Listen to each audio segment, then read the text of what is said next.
Hey everybody, this is Rydo and we're back to another live stream of Yu-Gi-Oh! Master Duel and video game news. Starting particularly late today on Monday, August 22nd, as we have I've been just incredibly distracted. And frankly, over the past couple days, I've kind of given up on this whole Duelist Cup, even getting to rank 20, because it's just, there's a lot of difficulty here. Here we see a note regarding cheating. I'd like to inform everyone that there was an investigation into player accounts that was suspected of cheating. In response to results of the investigation, we've implemented functional improvements to prevent cheating and remove accounts in question from the second stage rankings. I'm not even at the second stage though, so whatever. There's also a survey here, which maybe I would actually waste the time to address because this Duel Cup has been kind of demanding, higher than even some of the festivals. Let's see. Currently, the following are occurring. You may not duel anymore if a connection error occurs due to an unstable internet connection after selecting the duel button. You may not duel anymore if you select the cancel button after selecting the duel button. If this occurs, reboot the game, go back home. So that's just a bug. That's not addressing people that are potentially just cheating by simply canceling everything.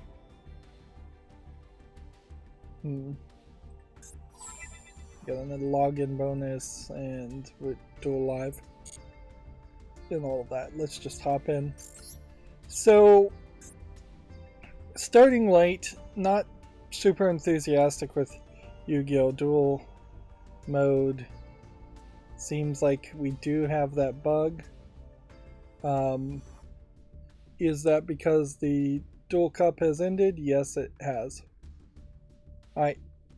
The event was going to go from that to the 21st. I should have been playing. I didn't make it to rank 20.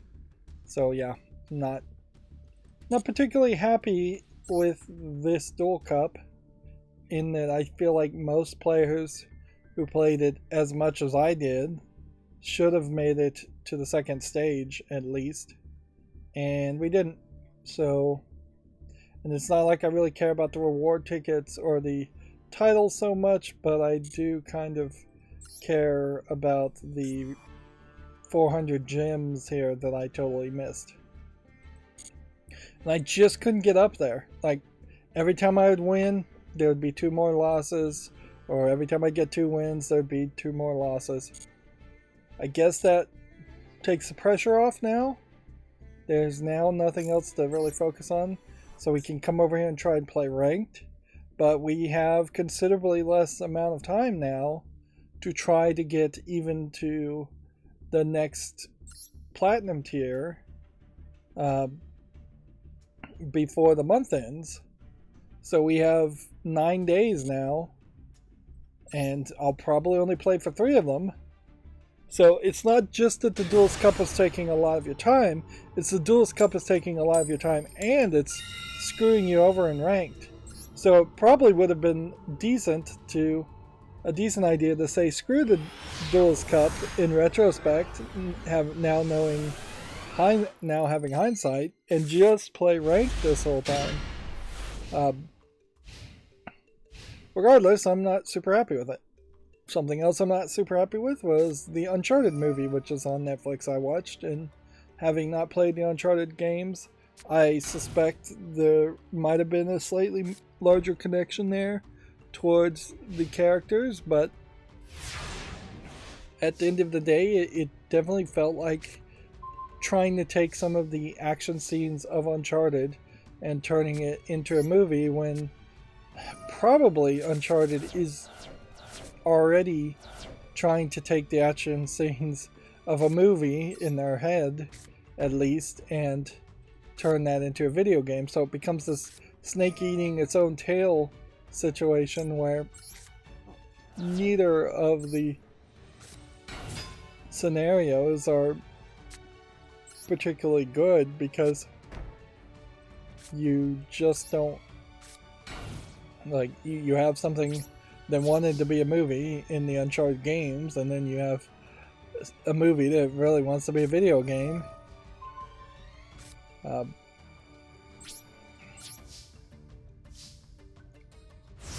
What else did I do? I was messing with my internet connection quite a bit, trying to just reduce latency. Arguably, maybe there's two ways you can look at latency, particularly on wireless connections. Either you could say anything below 100 milliseconds is great, which in that case my settings were perfect even before I started tweaking with them, or anything below 40 milliseconds is great, in which case my settings were not good enough. And I was definitely looking at it as an attempt to try to get on average less than 40 milliseconds of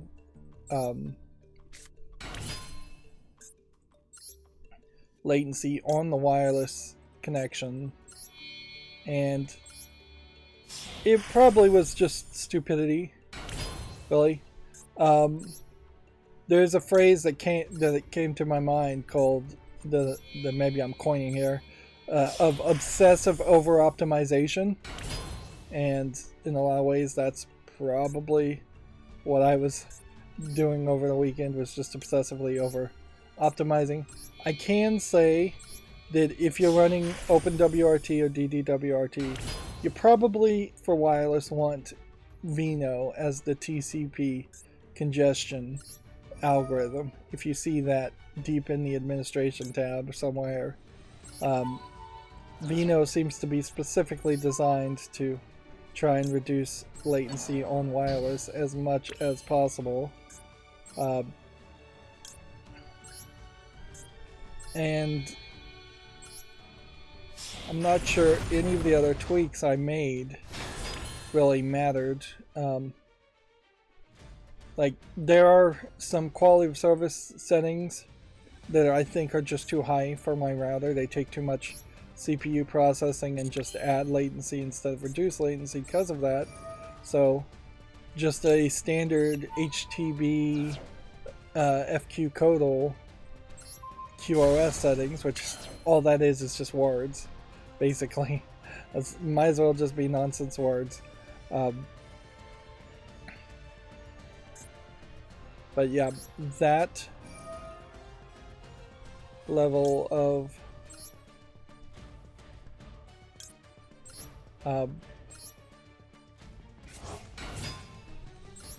over optimization, I spent a lot of the time over the weekend doing that. I also stupidly went to a Walmart and spent way too much energy and time on that. I literally on Saturday got up, got bathed and ready to go to Walmart, and by the time I was back from Walmart, I was so exhausted I went to sleep, and that was the entire day. So, like, I am oddly just not physically capable of walking around the Walmart, a supercenter, and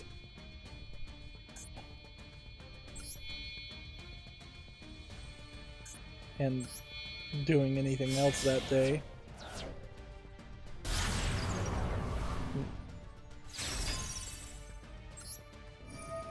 So I wasted pretty much all of Saturday shopping, for lack of a better term, and I wasted pretty much all of Sunday optimizing Wi-Fi. I did a little bit of work on the Excel sheet, still obsessing about that, which is really stupid because, like, instead of programming the software that the Excel sheet is designed to support, I'm programming the Excel sheet first, and that's not likely to be that useful. In the abstract, it won't be that helpful.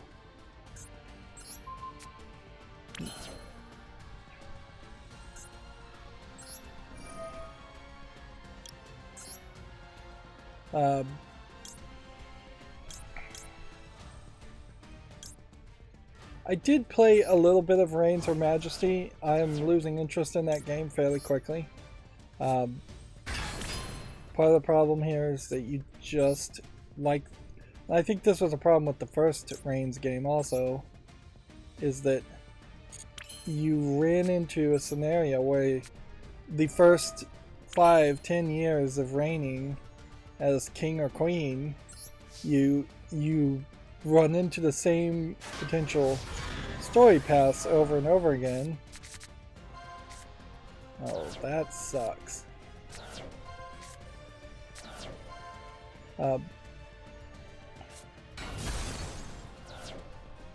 So yeah, you run into the potential same story paths over and over again. You really struggle to see anything new. It honestly feels like Reigns Her Majesty really unlocks things based on just how long you've played more than how well you've played. It kind of feels impossible to play well in any real sense because you're just like struggling to keep everything balanced. And yes, I understand that the idea of the gameplay mechanic is to keep things balanced, but I think that's a bad gameplay mechanic. They introduced a concept of dueling with poems, and then I've never actually used it so far, several runs later. Even the different deaths and endings you can get seem like I would have to grind with a walkthrough to get all of those, and I just don't think I'm that interested. Really doesn't feel like there was major improvement between the first Reigns and the second Reigns in any way that would have justified having a sequel. One thing that did occur to me that might have been smart is that since you play as the king in the first Reigns game, and then you're balancing your relationships with the church, the people, the military, and your own funds, there is potentially 4 sequels there, where in the next game you reign as kind of a pope, a theocracy, theocratic religious rulers, and then you could be like a populist revolutionary in a sequel, like a French revolutionary for the people. And then you could be a military dictator, potentially for a military sequel. And then you could be a capitalist, like, ruler under a corporatocracy in like a sci-fi future. And each of those potential sequels can put you in a different time, can give you an excuse to redo the arc, redo how the stories would feel and go, instead of it all just being in this kind of feudal feeling magical world. There's a lot of magic in Reigns Her Majesty, in particular. You have an alchemist, you have a witch, you have a pagan acolyte, you have maybe 1 or 2 other magical creatures. There's a lot of emphasis on romance when it's not really explained why you would want to go through a romance or change a romance since you're already married to the king. There's a free victory, and I will gladly take. There's a lot of focus on like being a equal rights feminist as the queen, and some people liking that and some people not liking that, which is fine in moderation, but it seems like it's slightly overemphasized. And you're really given only one goal, and that one goal is probably the wrong goal. And you're not even given that one goal until after your 4th or 5th run through the game. Well, I wasn't. Maybe people can play it better. I have a hard time really believing that there's a way to even have a speed run on something like Reigns Her Majesty, because it's just so incredibly random. I've unlocked about 300 cards, but it seems like there's about 1,000 of them. And I would like to be a lot further towards the end as far as having unlocked all the cards and having having accomplished pretty much everything as far as meeting new characters and unlocking new storylines. And yeah, it definitely feels like it's too much of a struggle.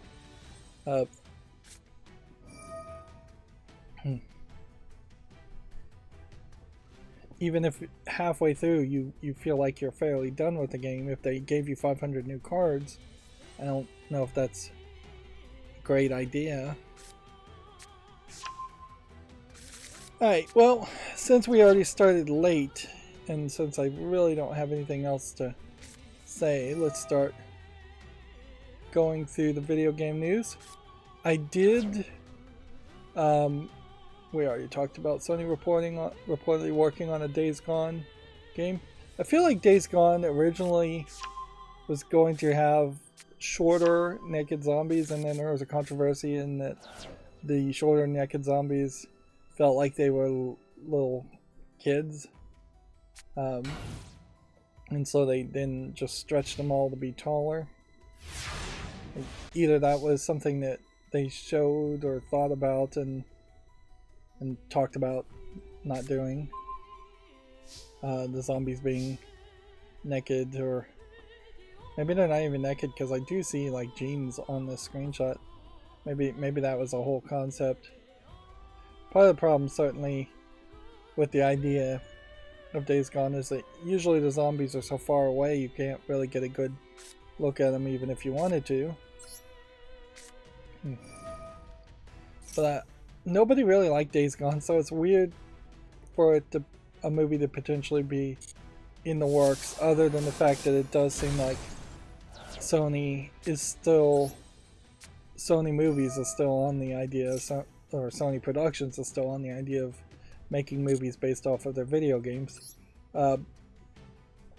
Which, if that was going to be an idea, and that all of the first-party Sony video games were really just test beds for potential movies, they probably didn't fund enough to pull something like that off.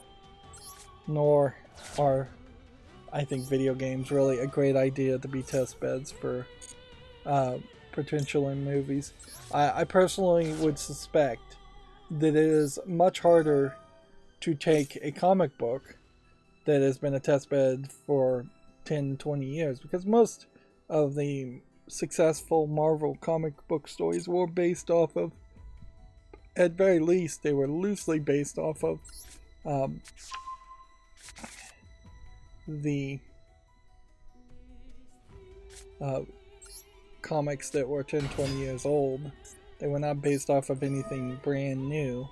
They didn't, for instance, try to make a Sandman or Y the Last Man until many years after they had already seen success with Iron Man and Spider-Man. And even the Spider-Man stuff, they've been trying non-stop to make Spider-Man movies succeed, and failing miserably even in that aspect.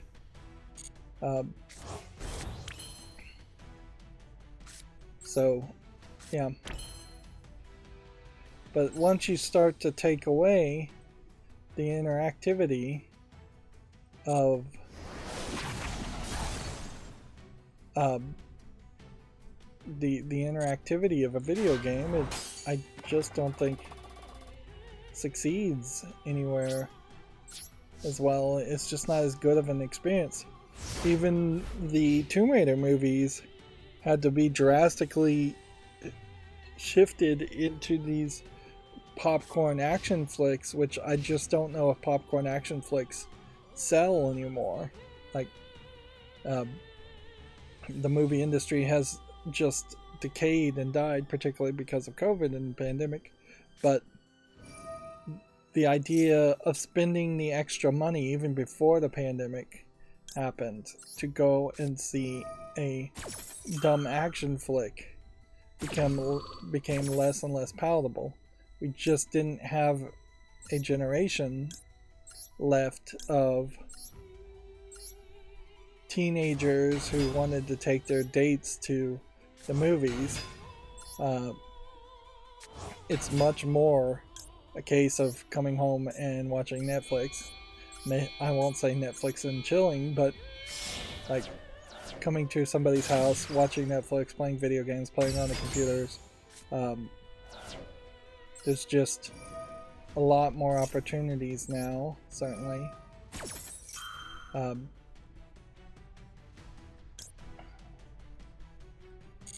I'm not going to activate that effect because I don't know what it does. I think it possibly cuts the image in half, but it possibly also sends it to the graveyard.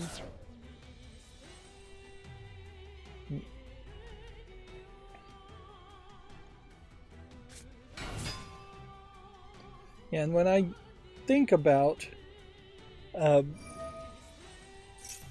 when I honestly start to think about the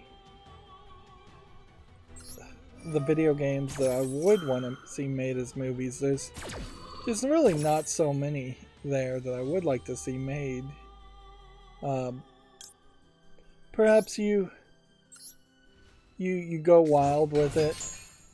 Lollipop Chainsaw, for instance, would be an interesting, like, action teen American Pie type movie if they was still making those. I don't think they're making those. Frankly, Lollipop Chainsaw might be an interesting low budget Korean, Chinese comedy, Japanese comedy, not taking itself seriously. But you could potentially even try to make a porn on it, and for whatever that's worth. Honestly, I'm a little surprised that movie theaters haven't just pulled the trigger on that and said, hey, we're just going to start going back to having national chain show adults only content porns. There's a definitely sleaziness to that, and I'm not sure how many people want to go watch a porn film on the theaters nowadays when they have other options. Porn theaters only made sense when you couldn't get the videos on VHS, DVD, beta. So yeah, I think movie theaters are going to probably end up just getting turned into laser tag places, arcade places. I wouldn't be surprised if they get turned into a lot of shipping warehouse places. You could see retrofitting a storage facility into a movie theater, and just having Amazon distribution centers inside the frames of an old movie theater. Although arguably that's too small for an Amazon distribution center. I suppose you would assume that Sony has the best chance of turning video games into movies, but not really. Sonic movie somehow has strangely succeeded, and Nintendo has has oddly succeeded with Detective Pikachu and some of the other Pokemon movies.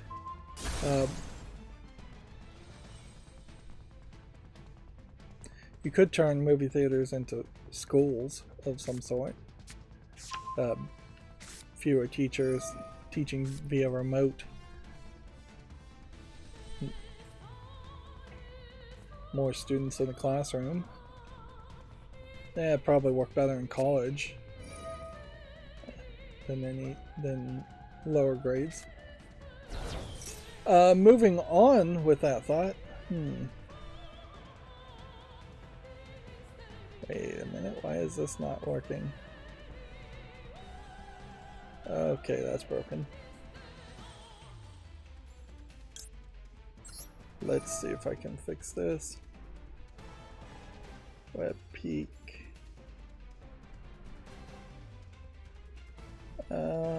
This happens on occasion. Display capture. Display 2.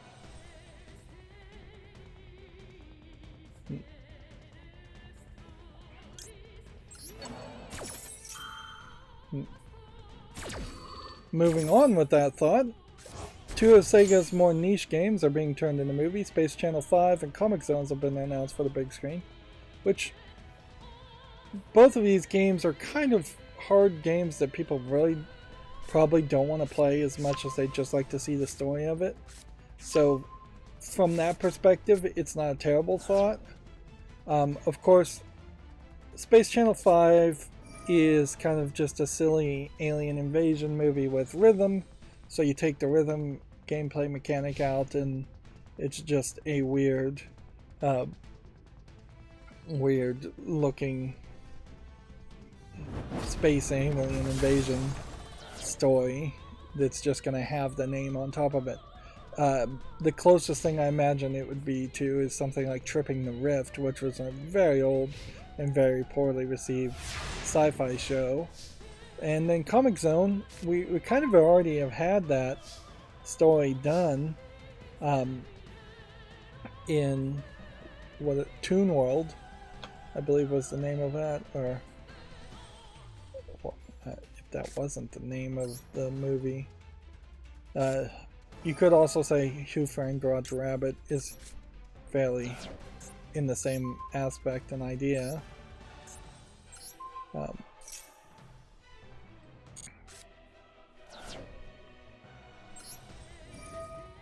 that did not work.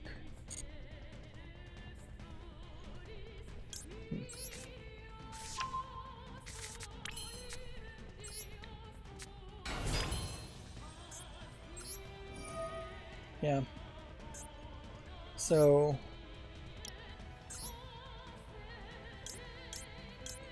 what it weirdly is going to come down to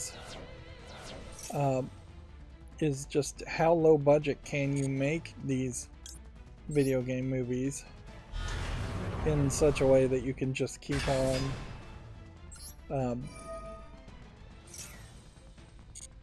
producing.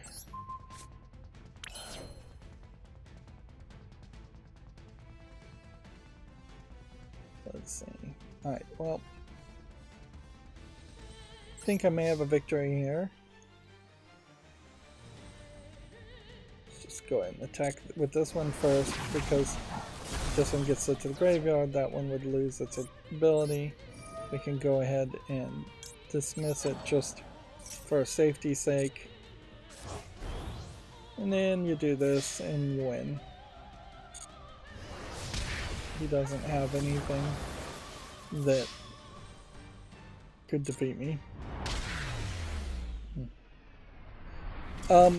I saw a movie on Hulu called The Complex Lockdown, and I fast forwarded through it, didn't actually watch it.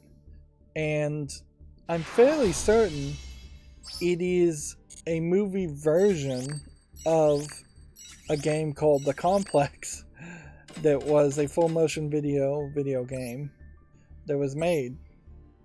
Which is an interesting thought, certainly, that you potentially could take a full motion video that's not going to have that many people play it, take the branching paths that you like to tell the best story, and then put all of those, all of the paths you like together as one movie, and then just resell it as a movie.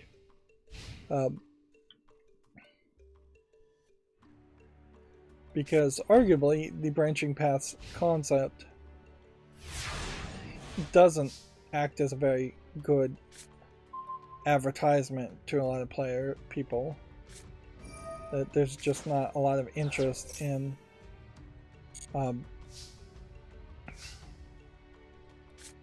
playing full motion videos for a lot of people. Let's destroy that. Activate that. May very well have close to a victory immediately here. Let's see. Video Games Chronicle still being a UK site, still talking about the Pokemon Center London. People have bought out all of this exclusive Pikachu and are now scalping it, which at this point it definitely feels like the author who's writing all these articles is just really obsessed about the Pokemon Center in London, or they're just desperate to write a certain number of stories about the UK and London. In Canada, there's straight up rules and regulations that they are proposing or have passed in the past to force a certain amount of content to be Canadian, which either is a good thing or a bad thing, depending on your opinion. Like a little bit of protectionism of your own local art form isn't a crazy idea. If PBS in the United States was required to release a lot more content that was made actually in the United States, that you would have probably a different experience. There's a lot of, in particular, British comedies and British TV from the BBC that ends up on PBS. But then we still would have wanted that British entertainment somewhere on some channel, so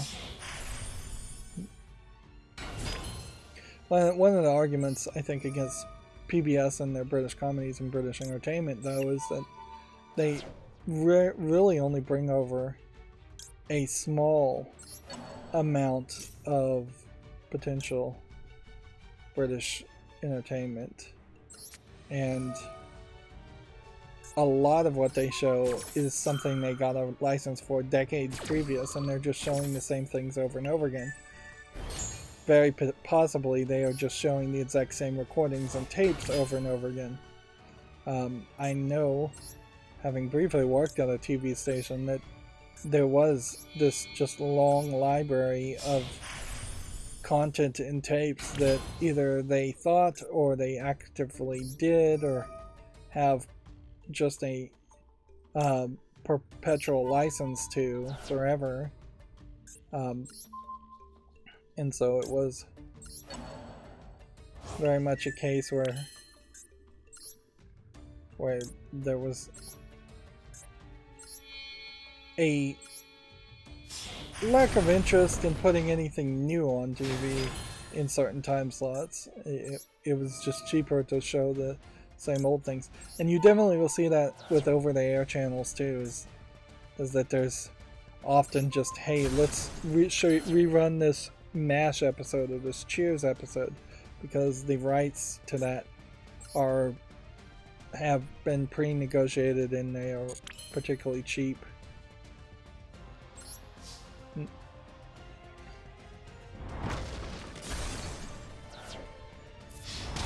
On the other hand, it's also kind of hard to argue that there's a ton of good content when 95% of every show ends up getting canceled with no warning and ends up being awful.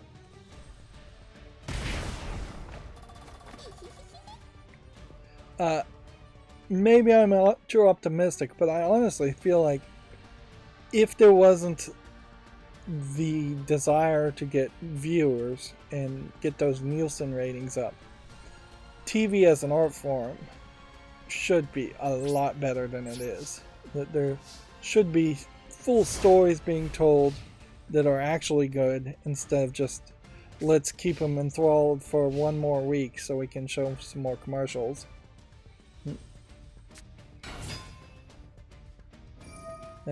At a certain level, I guess the argument is that capitalism corrupts everything and makes everything worse. I just saw an article on Reddit about how people are abandoning their smart TVs because more and more smart TVs have just become an excuse to show ads on top of everything, instead of actually delivering a good experience. Moving on, let's go through the video game news a lot faster than I am. Fortnite themed skins are seemingly coming to Destiny 2. I don't care about Fortnite or Destiny 2, so I'll leave it at that. The Ubisoft Plus subscription service may be soon to launch on Xbox. The service offers the latest Ubisoft games for $14.99 a month or £12.99 a month or €14.99 a month, which I'm sure the UK is not happy to see that the pound is so weak against the US dollar and the euro. I don't know if I think that Ubisoft is really offering a lot of new products that would justify continuously being part of a Ubisoft Plus service. That being said, maybe they're just going to integrate that into the highest tier of Xbox Game Pass for no extra price, and that'll be the potential end of Ubisoft Plus. Like, it would be kind of nice if some of the Ubisoft Uplay services went away in favor of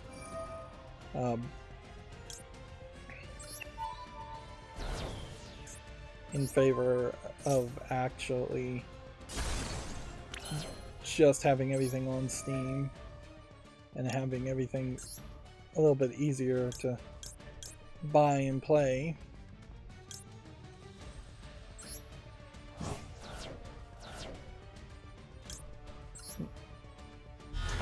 Yeah, I'd love to see Uplay go away. Alright, and we'll take the victory. Very noticeably, I'm having a lot less trouble playing ranked duel at the moment than I was playing the duel, than I was having trouble playing the Duel Cup.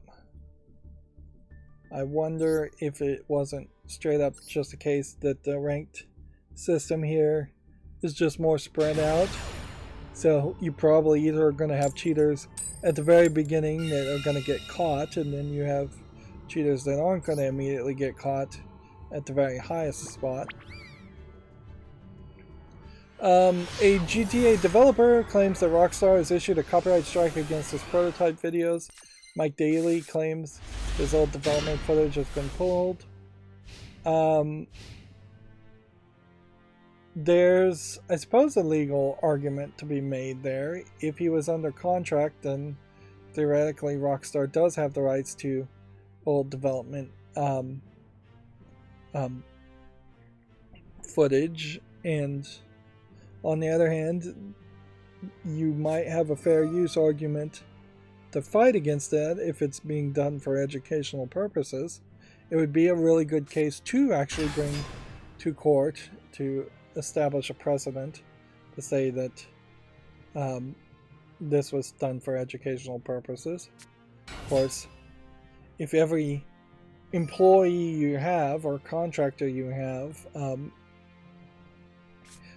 is putting out footage of exactly how they made a video game, then you're not going to get much of a industry secret advantage there.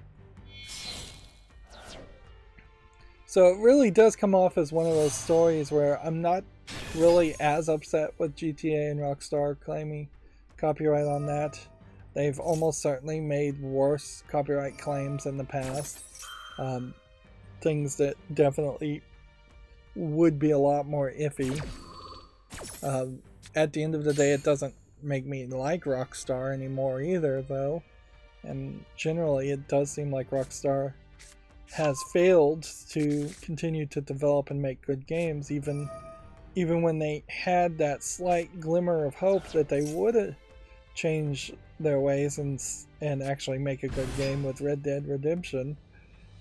They kind of abandoned the single player for a ridiculous multiplayer, and then they failed to make good remasters of the GTA 3, 4, 5, or GTA Trilogy, whatever it was. I think it was like 3 Vice City and Miami or something.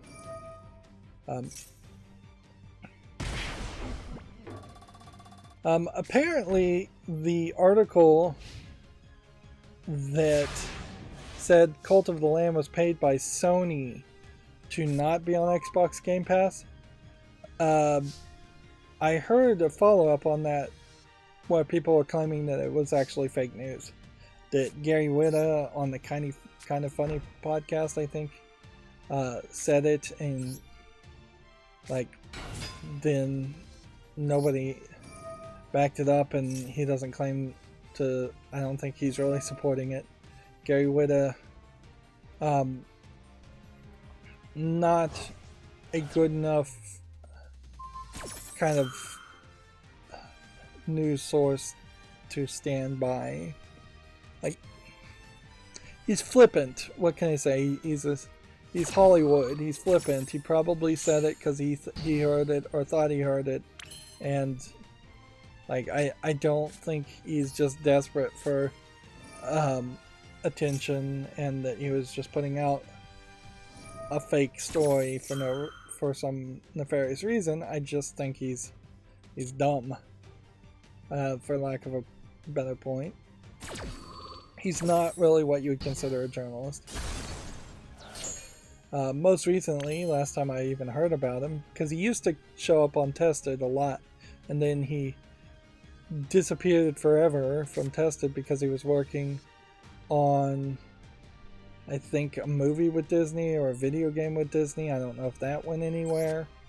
And then at some point he was doing, during the pandemic, this inside of Animal Farm. What is it? That Nintendo game, Animal Parade, Animal Farm, whatever. Animal Crossing is what it's called. Yeah. He was doing a talk show using Animal Crossing as footage, like the talk show was actually happening in Animal Crossing, kind of like a late night with whoever, late night talk show.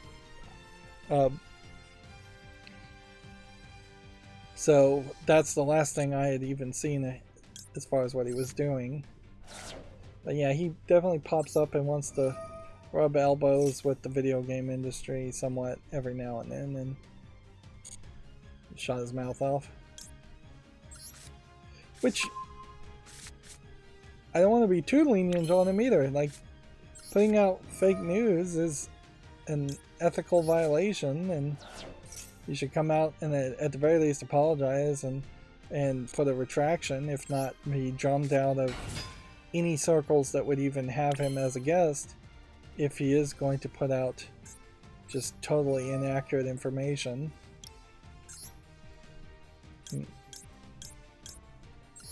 Suppose we don't have a lot of super crazy Alex Jones types in the video game industry. They tend to be way more, well, liberal and left-leaning to start with, but they tend to also be way more just egomaniacal and interested in aggrandizing themselves more than putting out any kind of crazy conspiracy theories. Arguably, I might be the closest person that puts on the tinfoil hat as far as somebody who talks about video games. And I'm definitely not big enough by any means to be considered a source or a valid source for anything. I don't have any first-party information at all. I don't have sources. I don't do anywhere close to what would be an acceptable amount of research. I'm just reading news articles from other people, as an average gamer might. But frankly, that is also most video game journalists, is that they don't have any first-party sources either, and they are just repeating other people's stories, and that's how this whole story started in the first place, that Sony had paid it off. What would be interesting, certainly, if we will put on the tinfoil hat to start with, is that if it turns out that this is actually true and everybody is just kind of covering it up by denying it, that would be interesting, certainly. It's definitely feasible and believable that that could happen.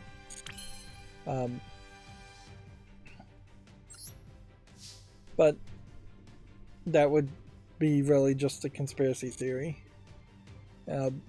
So it's much more logical to take it that story was just straight up made up. And that certainly would explain why none of the news sources that I was following on Friday mentioned that story, and it was only in passing that I saw it mentioned. The good news with video game news is that doesn't happen that often, whereas it happens as a daily occurrence on things like Facebook for other topics, and in the actual political sphere news reporting all the time, and certainly around the world. You're probably getting way more lies around the world and different propagandized fake stories.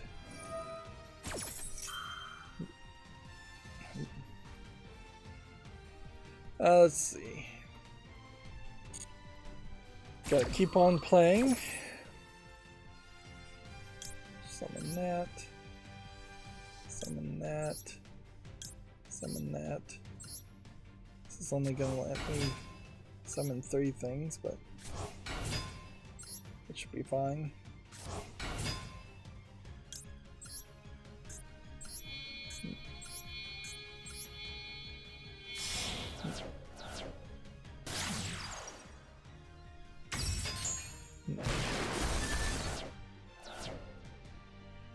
Destroy everything on the field. I should have checked which effect he was activating. I thought he was destroying the spell card. I played very poorly reacting to that.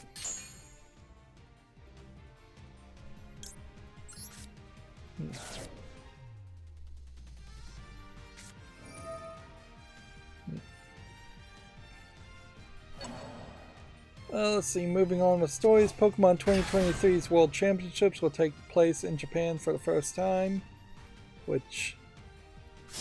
When they say World Championships, do they mean playing the card game?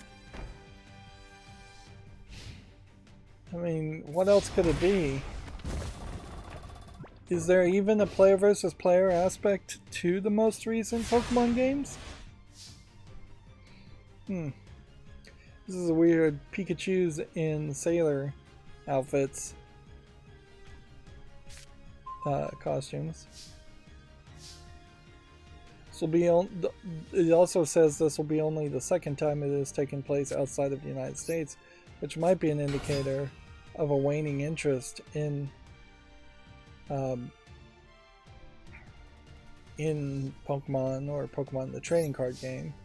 I have to really assume it's the trading card game, because it would be just so incredibly trivial to hack the most powerful team you could possibly make into a Pokemon game and then bring your Switch and connect wirelessly and play in them. Let's see, PlayStation faces a £5 billion lawsuit for allegedly ripping off customers. Sony's 30% cut to all digital sales item is an abusive position, the suit claims. Maybe in the UK this suit will have a chance to stand up. I feel like in the United States that kind of claim probably would just get dismissed fairly quickly. Ubisoft has denied the suggestion it could be making a Blade game. An actor's Instagram post raised questions. Ubisoft released a statement denying claims, which arguably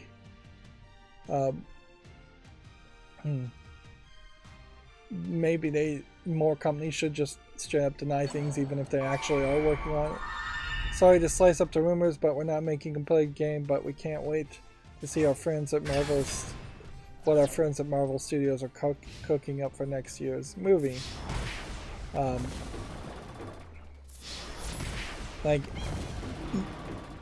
I think more denials in the video game industry is probably a smart move. But the fact that we are actively seeing a denial here almost certainly does imply that they're being honest.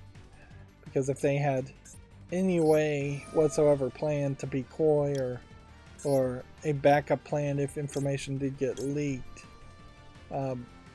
they would be using that backup plan now.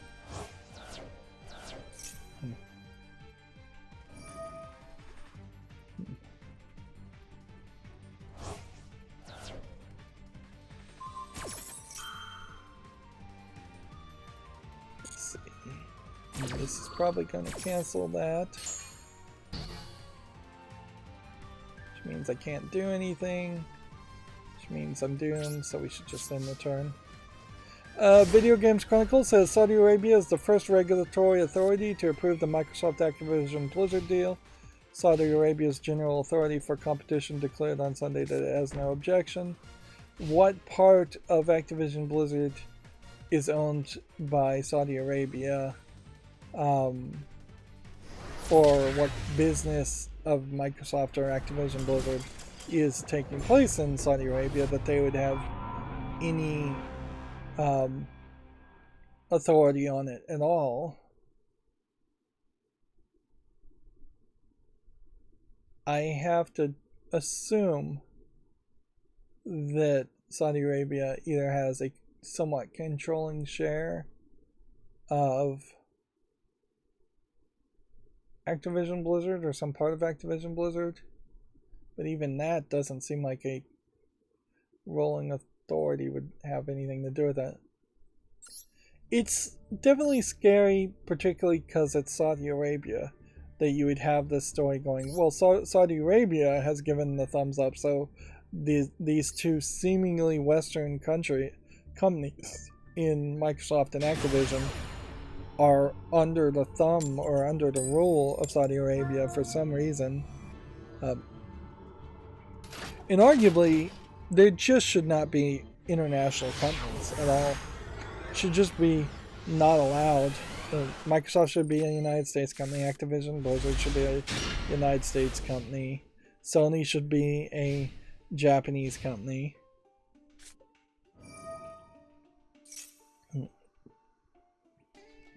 There's a lot of either make something yourself or quit whining mentality that I certainly have, instead of this global economics concept of one country being able to inject themselves and take a part of another country's resources, which is at a certain point what it is, because the people and the education and the just general luck is getting sapped from one country to another.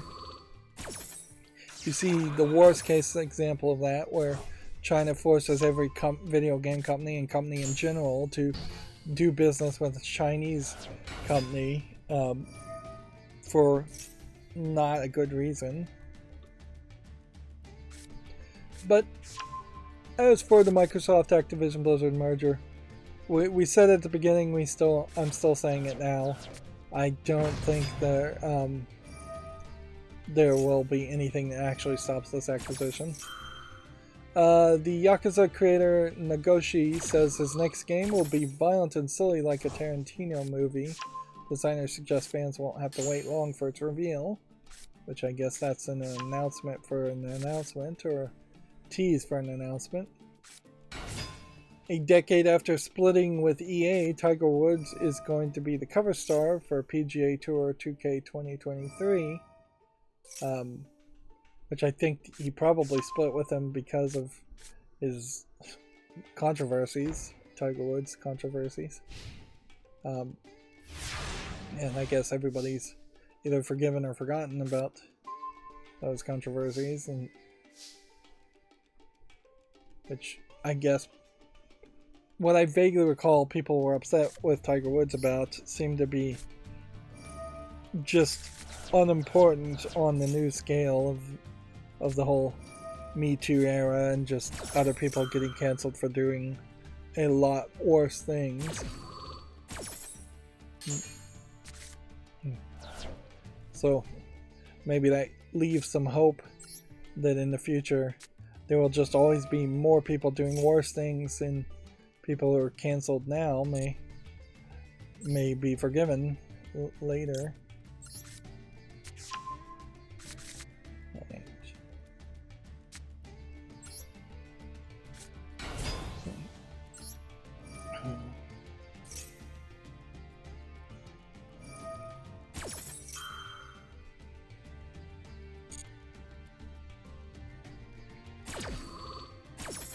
Once again, I'm gonna have to do a lot of card movement here.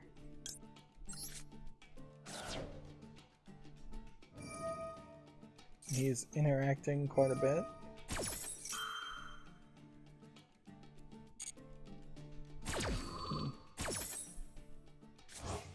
This is the deck that puts things, banishes things and brings them back, and I think generally in this deck I tend to lose, so if I was just trying to save time, I could see myself giving up on this, because I think this guy is pretty much impossible to defeat. So I need to get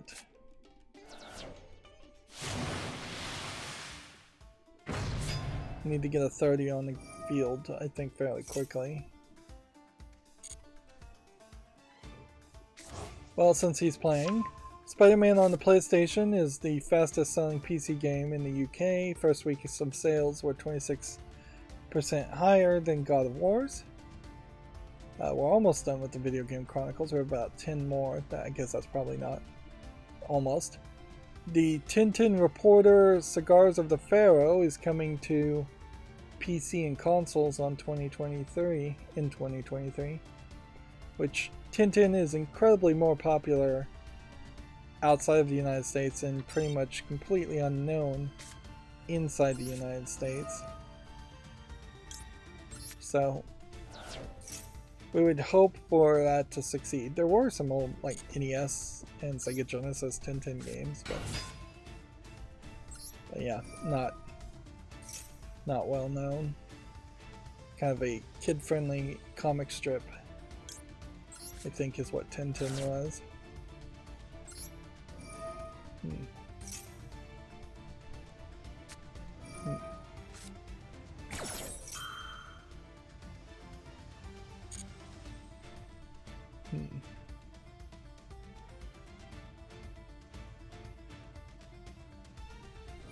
I'm watching the trailer of it, and probably should have just shown that. I also see Video Games Chronicles here is now popping up some new thing. More advertisements, changing their website up. Well, that does look potentially interesting, but you will have to definitely wait and see what happens with it to see if people care. A free PlayStation Plus online multiplayer week has been announced. Online game modes will be available to all from August 27th to the 28th. So take advantage of that, I suppose.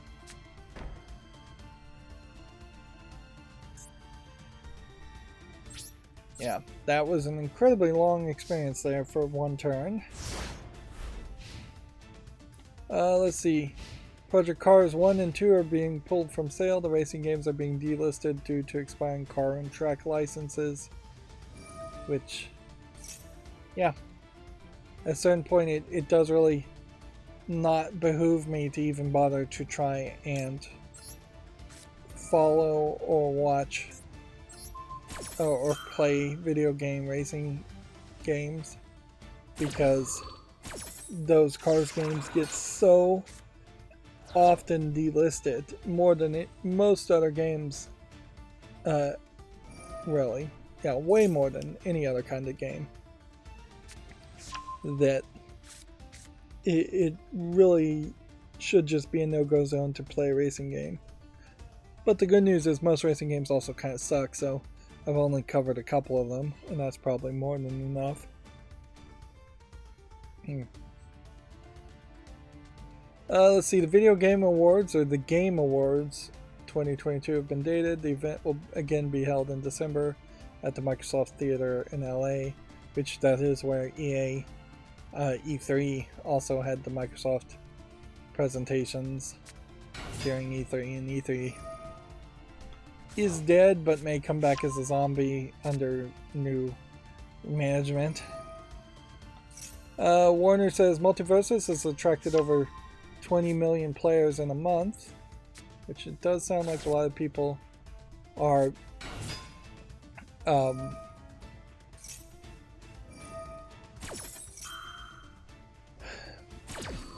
yeah, it does definitely seem like a lot of people are hot on Multiversus. Apparently a Gravity Rush movie is reportedly in development. The Secret Society of Second Born Royals director Anna Mastro is attached to helm the film. I've never heard of this movie, Secret Society of Second Born Royals. Gravity Rush is very anime, so I don't know how you tell a story like that and it really not look or come off as anime and be animated. So if it really is going to be a live action movie, you're going to have to do a lot of special effects, certainly to address the gravity abilities that the character had. Now arguably, a lot of the Gravity Rush visuals that I've seen over the years, having not actually played the game, since it's kind of hard to play without playing it on PC and even on PlayStation. I don't know if it's on anything other than PlayStation, and it's, I think, still kind of hard to even play then.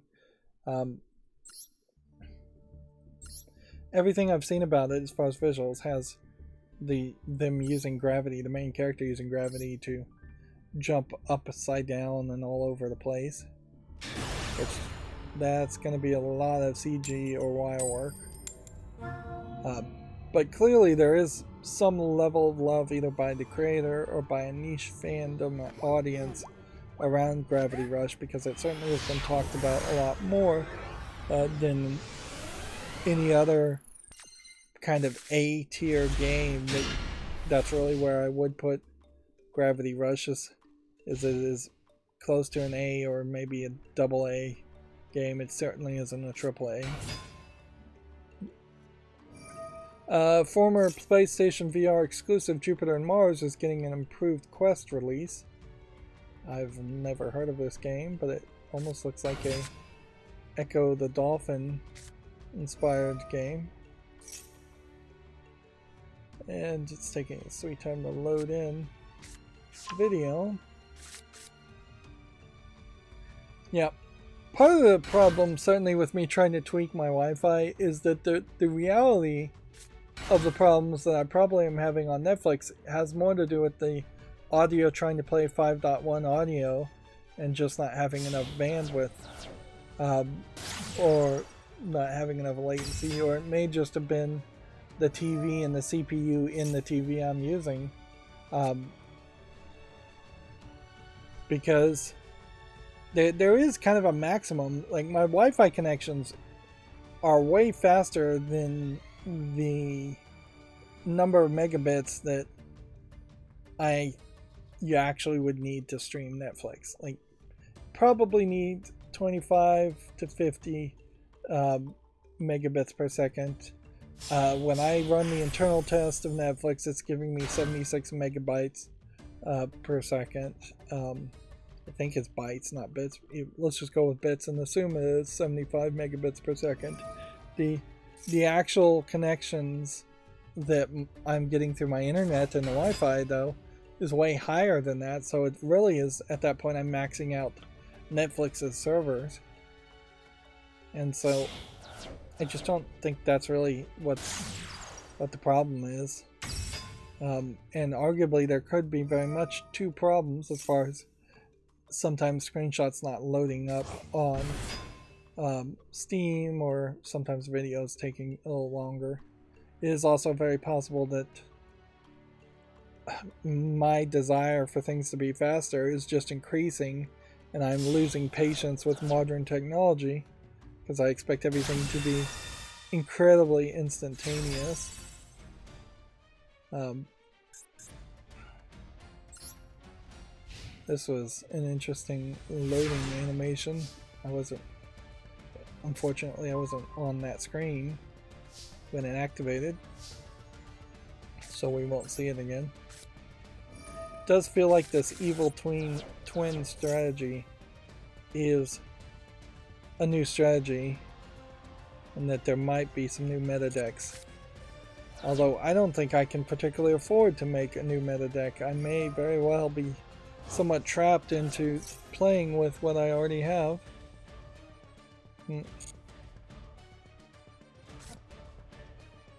Okay. Let's see. Discard this.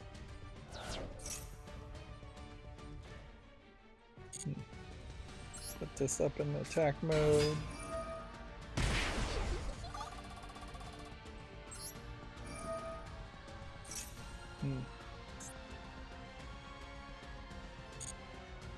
Let's see. Add this to the graveyard.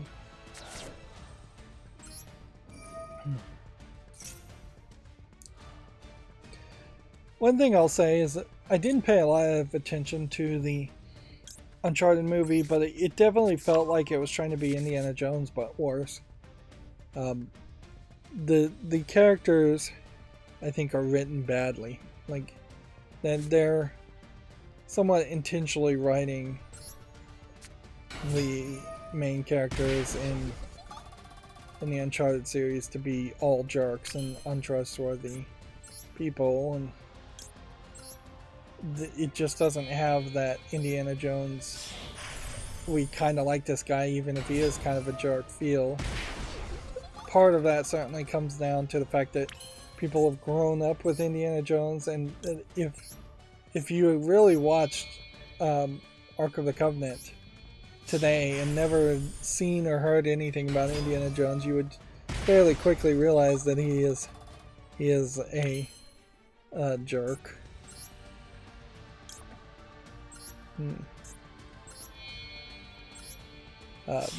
In particular, there's a point in Ark of the Covenant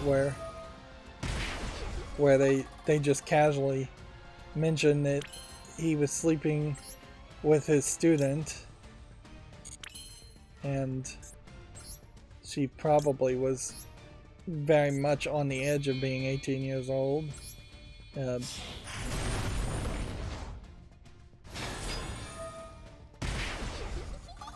When he would have been much older.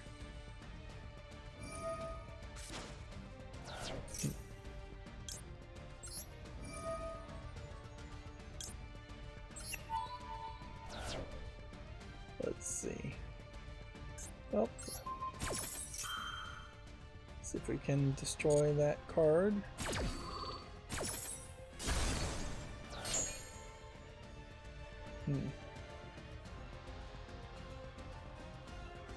And it's gonna bring back some other cards now. This is just going on forever. Moving on with video game news, Battlefield 2042, the class system in response to its polarizing specialist, polarizing being quoted here. DICE also shows off updated versions of the renewal and orbital maps.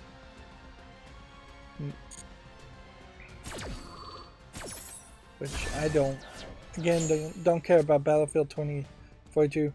You know, we get an article about Call of Duty or Battlefield almost every 3 days. Like, it is ridiculous how often we're seeing something mentioned about Battlefield or Call of Duty. And you have to just kind of assume that a lot of that is to get search results and end up in the search results. And it's probably an old habit at this point that doesn't actually end up causing actual search results searches to happen. Let's see how this goes.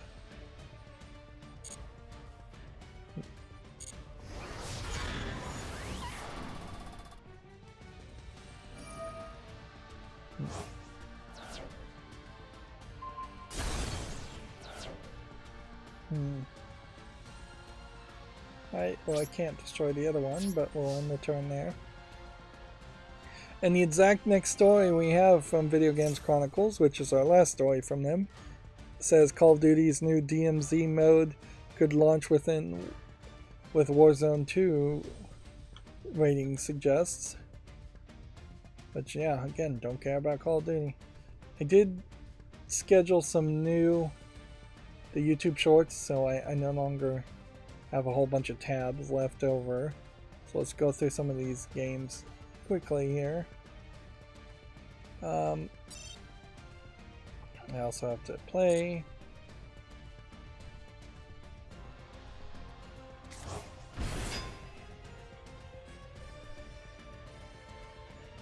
One of the things that's a problem now is that, like, a game like this, Canon Canines, I'd usually just say no to or put on a follow list, but now I have to kind of consider whether or not I want to do a YouTube short on something like that.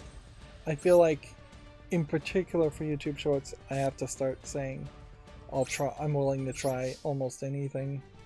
YouTube shorts need to go further in the future, so I just need more and more things recorded, which is going to create some weirdness too when, like, 3 weeks from now, it's going to do a YouTube short on the Spider-Man PC game, as if nobody hasn't heard about that by now. And I will say the YouTube shorts are also weird.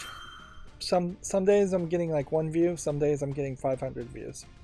But getting 500 views, or even having a chance of getting 500 views, is way more views than I would get for most of my pre-recorded videos. So it's so easy to do that there is definitely a danger here where I could just say, alright, I'm bored with live streaming, let's just give up on the live streaming and only do YouTube shorts.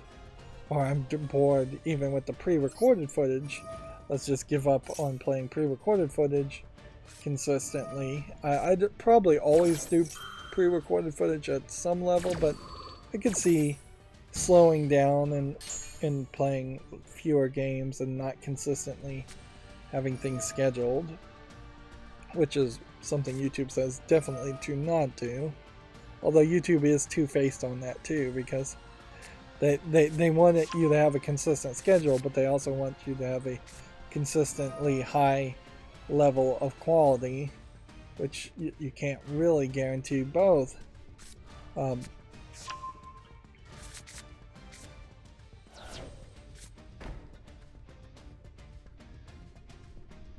Yeah, I can't claim that I'm 100% immune to success, that if suddenly these YouTube shorts were getting me $3,000-$4,000 a month and there was potential for even more if I just stopped doing everything else, I can't say I wouldn't probably consider that.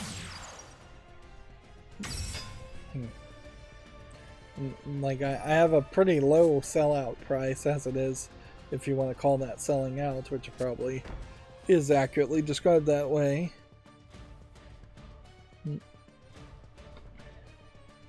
Moving on, we're still burning through games.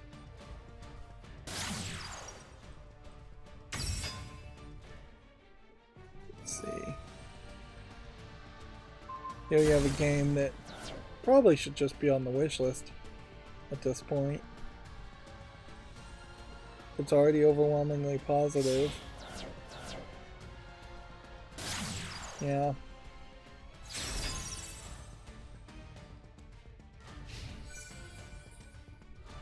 Yeah, I think you put this on the wish list, you don't even bother to put it on the fall list. Which means I will prematurely have to pull out the controller. I never did even try to see if there was a different way to adjust the different plugins I'm using to open tabs and open clicks and new tabs.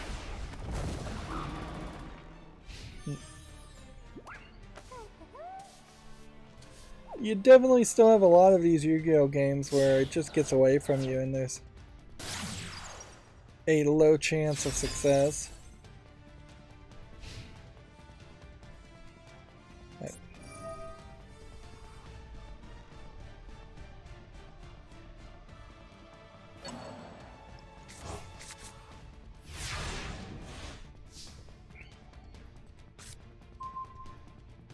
Alright. Our best case scenario would be to summon this.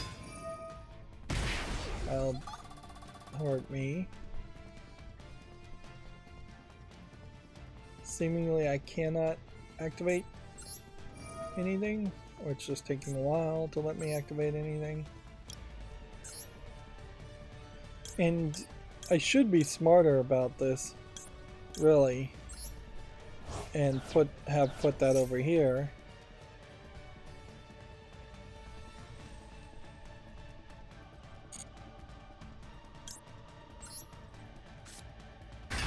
Or I could have summoned it there.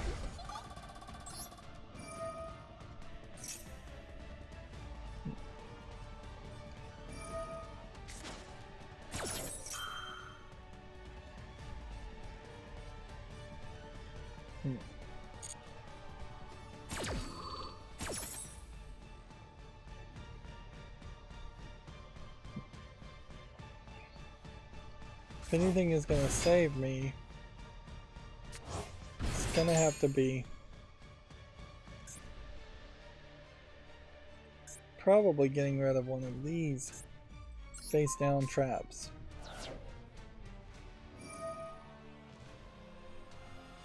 But he's just going to activate a whole bunch of stuff.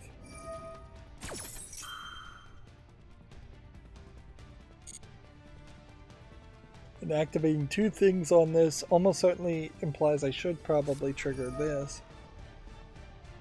And then tribute this to reduce the attack here. Anyways, moving on. Again, I could do a YouTube short on something like Pocket City, but I don't think it looks that interesting. I probably should get a little bit more flippant with it.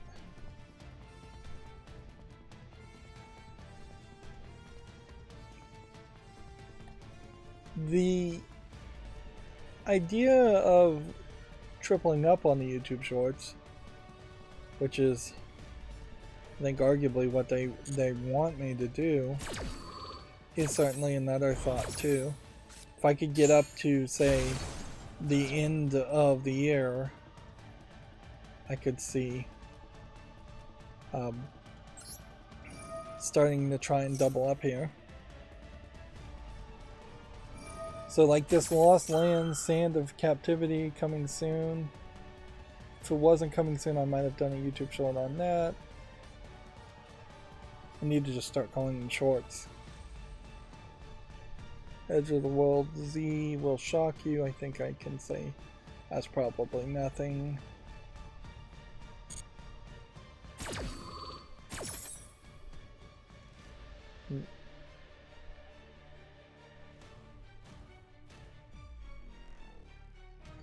I think we can always skip a jigsaw puzzle. Yeah, I just don't see an argument for doing that. I need to curate to some level of extent. Same is probably true for solitaire games. It's been kind of a while since we've had more of that traditional experience too, where it is a case where you are just seeing jigsaw puzzles and solitaire games. Yeah, we have a game called A Simple Request, which looks a little too asset flippy. It's also coming soon. Okay. Activate effect. Screwed that up. Whatever.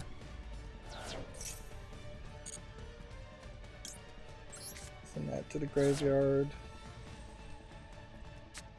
Activate this effect.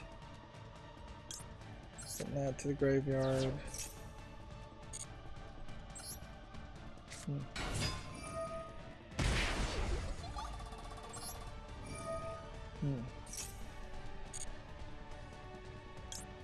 Send that to the graveyard.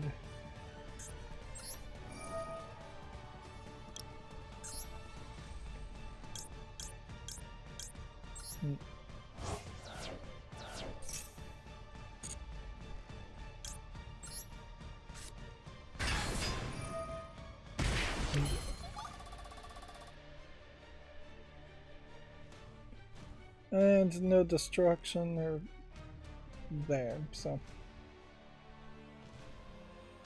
Alright. Can't attack. Can't do anything.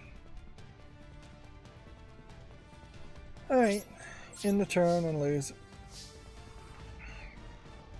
Next we have a game here called Super Weapon Master, which I don't think looks that interesting.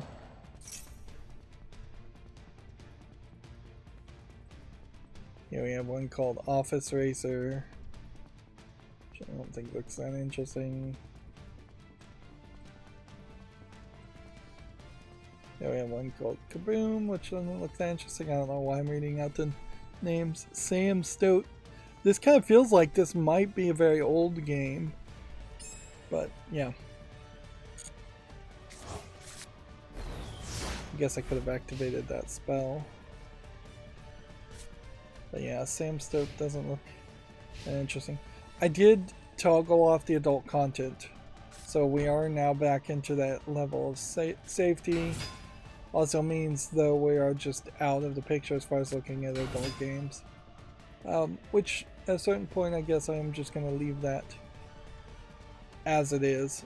Like, it does seem like there is not that many adult games coming from the West right now, so maybe if I start to see more announcements of adult games, I'll toggle it coming from the East, is what I meant to say. I'll toggle it back on, since that's my particular theory, and frankly the thing I would like to see more, like, because the Western adult games all look like asset flips and look like garbage.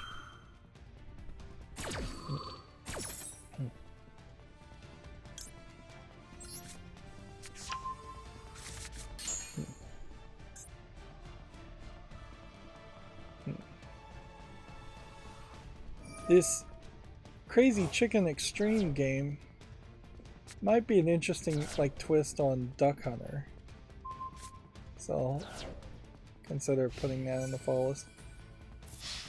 It'll probably be until at least Friday though before I actively do try to put any of these YouTube shorts up, so it'll also give me some time to see if the reviews are fairly good. Like, ideally I want to get to platinum, and if I could get the platinum today that would be great. If I can't, well, that would suck. But when you're shown like lose and you'll lose a rank, what can you really do about that? That's basically the game just telling you, well, you better try really hard now, or you better cheat because the stakes are higher. Like, there's no gameplay mechanic to say now would be the time I want to activate my 1 in 30 game Heart of the Cards effect that draws the exact card I need. Which I'm a little surprised that they didn't think about potentially having a Heart of the Cards card, one specific card that you can have at any specific point. Of course, as a video game or as a card game, that would be pretty dumb. If you could always have the one card you needed, it would lead to a lot of one-turn kills. Cards are going to be banished instead of sent to the graveyard, which means I can't have anything in the graveyard, which means I've potentially lost already.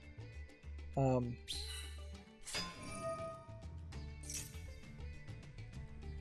should have recognized that, and I should have played differently. So summon this. Close this one.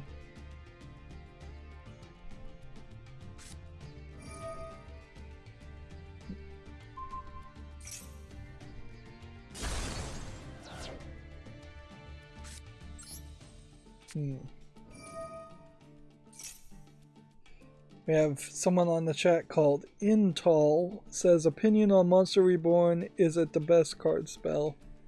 No.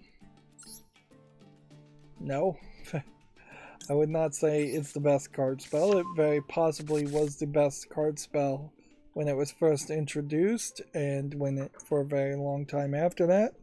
It's probably the best card spell in the entire first generation of the Yu-Gi-Oh! Anime, but almost certainly when you look at the upper tier meta decks that people are playing right now, none of them are playing Monster Reborn at all. The best spell, I wish I could show my deck somehow, is almost certainly at the moment the lightning card that lets you pick destroying all the face-up attack monsters or all the spells and trap cards. That is probably the best spell card in general as far as what's being played now. Of course, I'm no expert at Yu-Gi-Oh! Master Duel or Yu-Gi-Oh! Trading card game in general.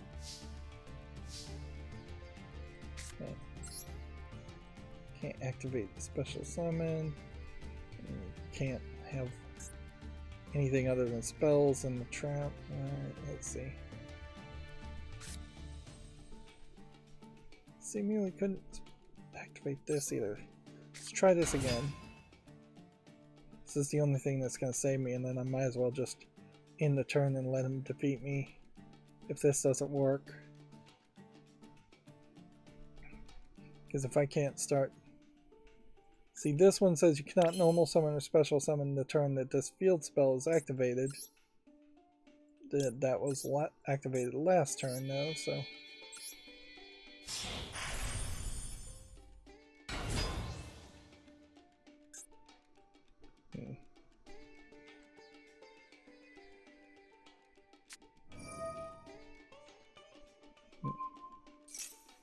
Face down defense.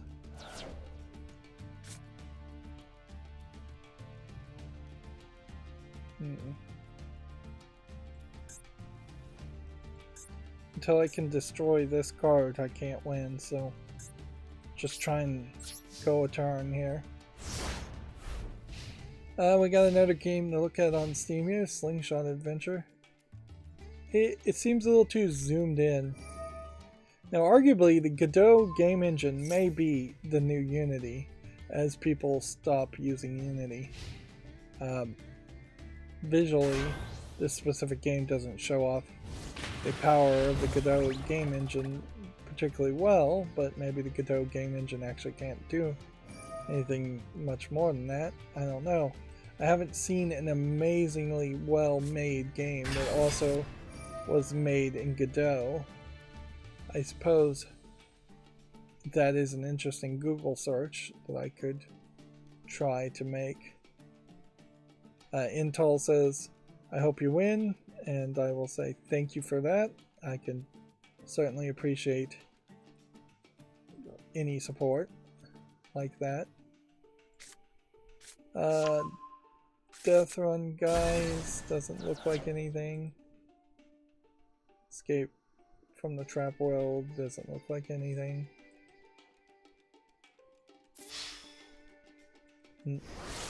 Coin Collector Sports Car doesn't look like anything. Idle Zombies Clicker. For a clicker, this is a very odd looking game in particular. Definitely looks like just an asset flip. Alright.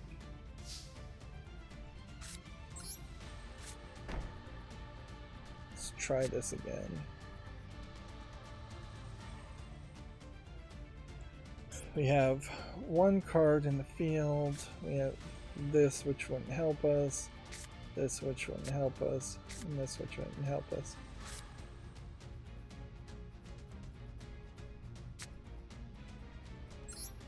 I'm just gonna put this face down, that's all I can do. I don't think I have a high chance of winning at this point. Here we have a game called Pain Party, which looks like it's a kind of joke game. Although I'm having a hard time really trying to figure out what kind of game it actually is. Seems like it's possibly parkouring and jumping, possibly fighting each other. Maybe doing a little bit of both. Yeah. Seems like it is just a collection of different gameplay mechanics, which I imagine the movement mechanics here are probably not very smooth, and any fighting ideas aren't very smooth, and this is more around the idea of just being a meme game than anything else. And yep, he successfully defeated me by having this card and this card played very early, and I needed to find a way to counter that better.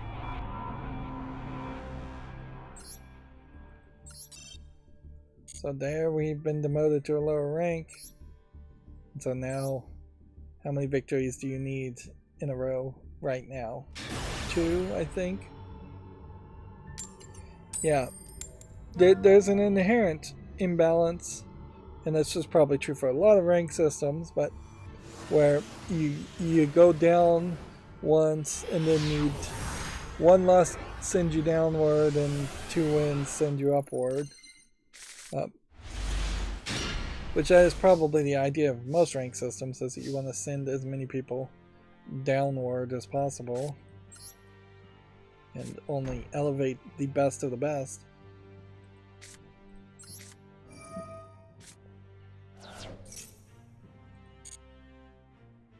I really wish the game would rethink its rewards versus surrendering policy, because it is getting to the point where I should just surrender in some games and just save myself the time, even if it doesn't give me any rewards for it, because it's just not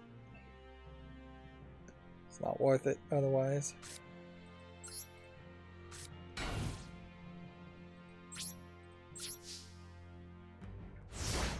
Here we have a game on Steam called Dungeon Slime that doesn't look like anything. So far, no screenshots have not loaded. Carnivores, dinosaur hunt. Yeah. Wonder how many, considering how YouTube Shorts are probably attracting a younger audience, I wonder if there is possibly a reason why dinosaur or kid-friendly games might get more views.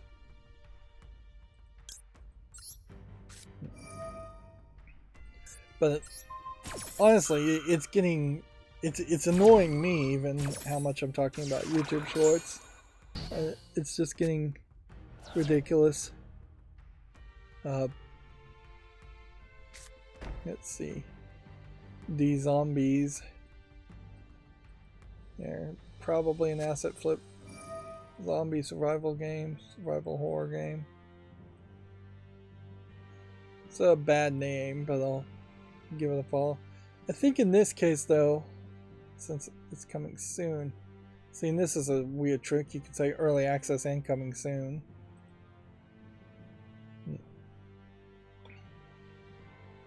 Here we have a game called Destiny of the World, which looks like nothing. Public Restroom Simulator 2022.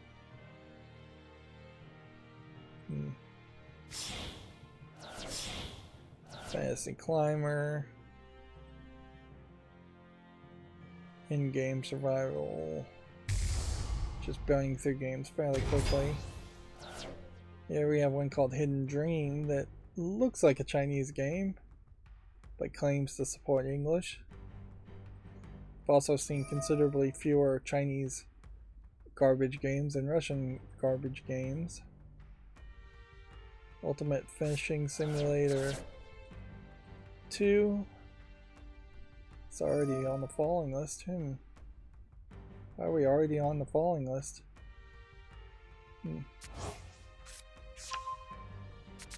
This is weird because it's... I guess I give it some more time in this case and leave it on the following list. Then Solitude Underwater. Doesn't look like anything.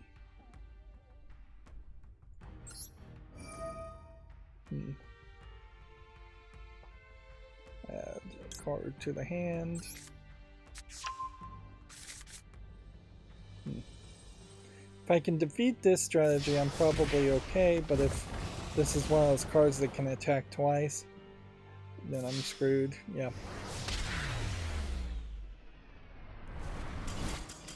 And that's one of those cases where even if I had been paying attention, I don't think there was anything I could do.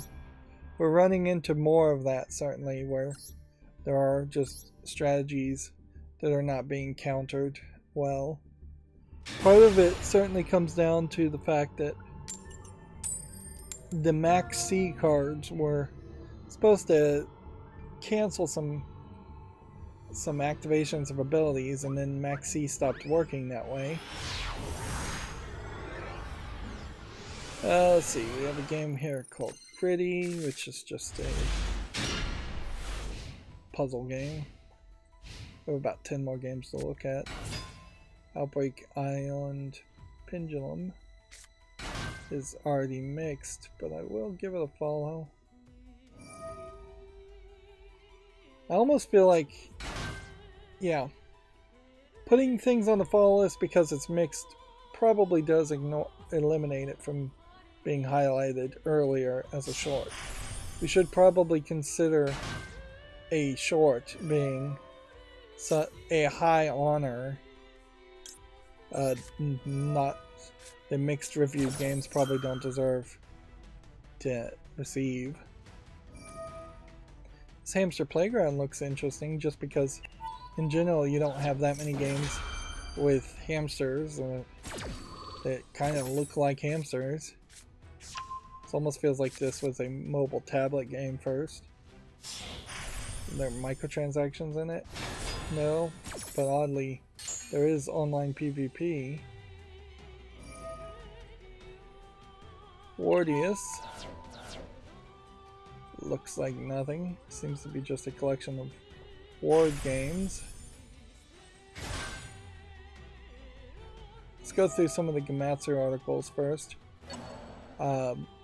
Since we are pretty much done. Apparently the 3 Ninja Jaja Maru collections are coming to PS4 and Switch in the West, which I'm not sure anybody really recognizes those games, or if they've ever come to the West before. This is quite the collector's edition of stuff, as you can see. NIS Software's president, Sohei Nikawa, has resigned and Koichi Kitazumi takes over. What's interesting here is that I believe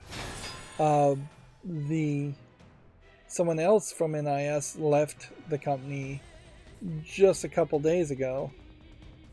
The claim here is for personal reasons. I can't imagine there are very many personal reasons in Japan that would be considered acceptable to actually resign and stop being in power and in charge, unless the personal reasons are you are about to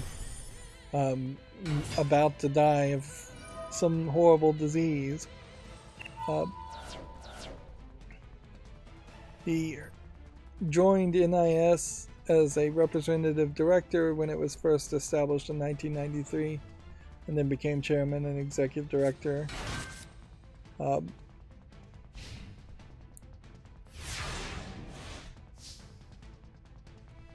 Apparently he's going to be under a consulting contract until his former duties are properly transferred. Yeah, that almost screams if it wasn't a Japanese company, that would almost certainly scream there's a event that happened that forced him to quit, something that they are trying to not mention or cover up to save face. And I guess for Japanese companies that would make a lot of sense too.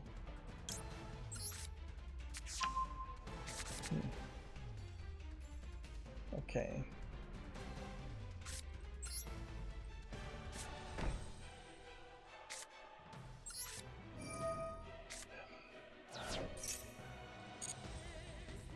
Send that to the graveyard.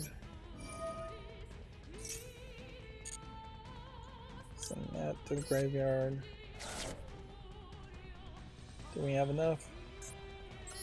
We shall see.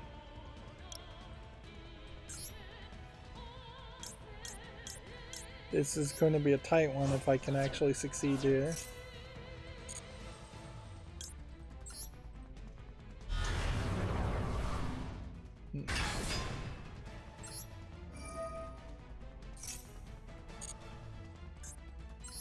Banish that card. Has he got anything in the graveyard that matters? Probably not.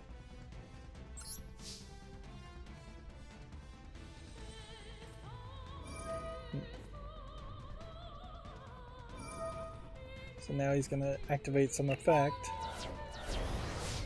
which then raise the attack like crazy, which then just screwed me.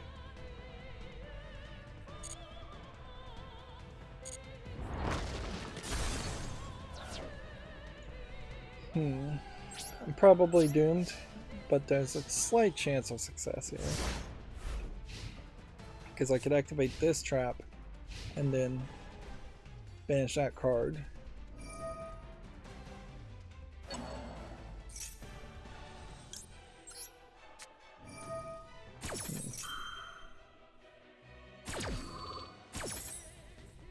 Summon that, and that. In attack position, doesn't matter.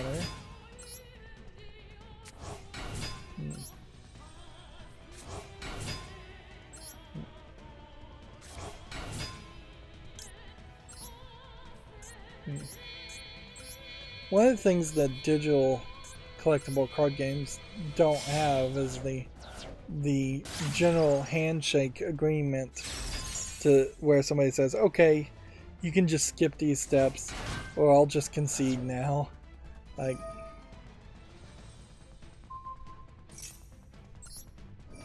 activate that and activate that. Activate that. Just try and activate everything.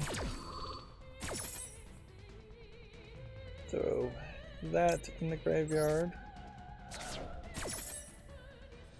Add that to the hand. Banish that card.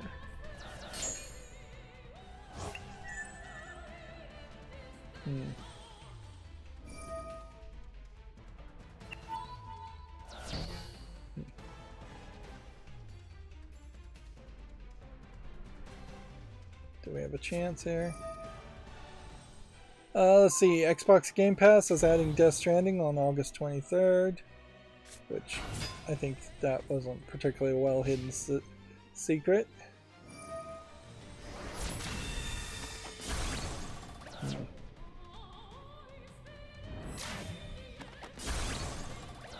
I bought myself an extra turn.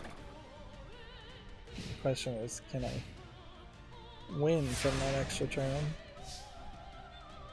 This is basically the last chance.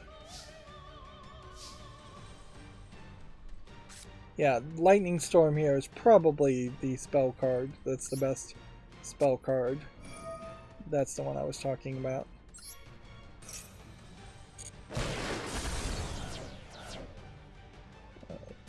Summon this. Now to the field. Activate its effect. activate its second effect to then get rid of those.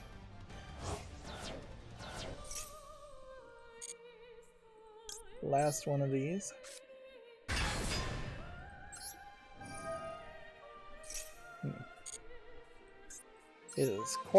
It's been quite a struggle to get to this point.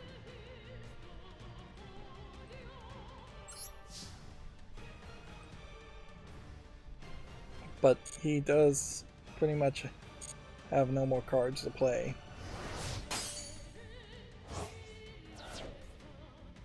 Well, maybe he can buy himself some time though with that.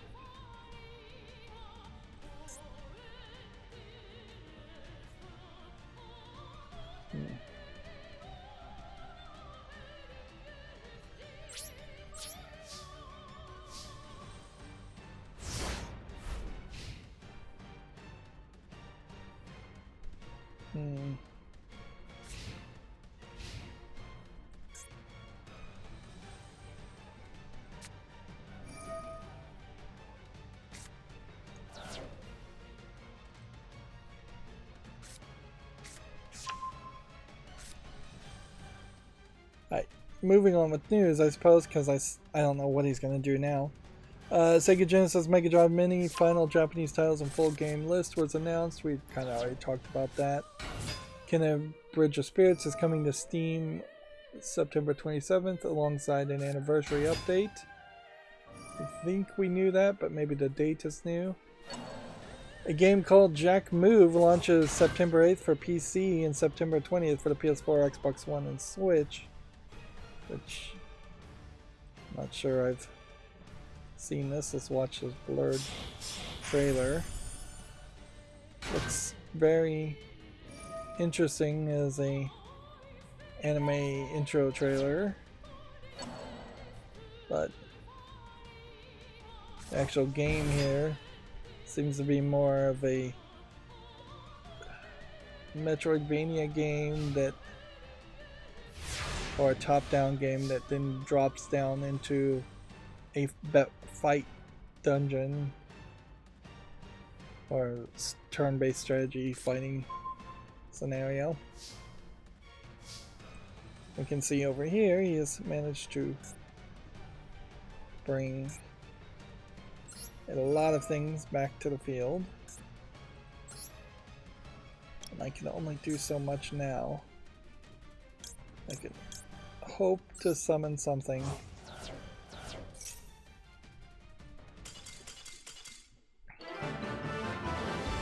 He just conceded, thank goodness. That is helpful. I don't know if I really want to play anymore. I'd like to get back up to rank 2, but as far as daily missions go, we only had those 3, and watching a Duel live, and that's about it. Well, I've got to talk about my favorite lewd mobile game, Destiny Child, every stream basically at this point. The most recent event, they accelerated time and jumped far into the narrative story in the future, and they've really confused the global players who are like, I think they're about 2 years behind what happened in the Korean and the Japanese versions of the games. So they've just really jumped ahead and probably spoiled some things and made some very confusing things just so that the summer event happens in global at the same time that it happens in the Japanese and Korean version of the game. Arguably, Destiny Child should have just been a global version of the game in the first place, but had it been that way, it would have been incredibly more expensive and greedier. The global version compared to the way the Korean version of the game and the Japanese version of the game went with microtransactions is way more generous. Of course, there is also a concern that they may just be trying to rush ahead so they can wrap up the game completely and not feel like they haven't told their full story. Um,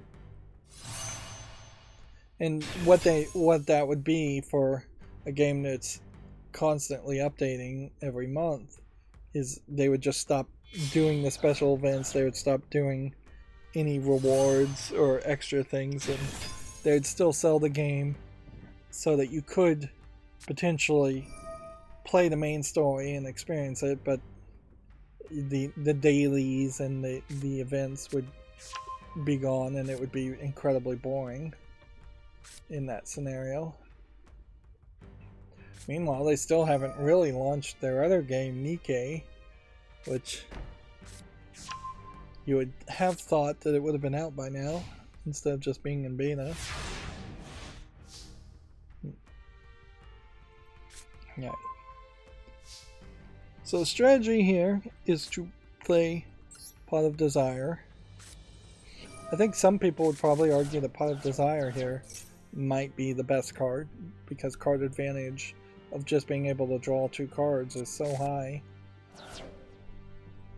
Then we played that first because we wanted to see if anything would get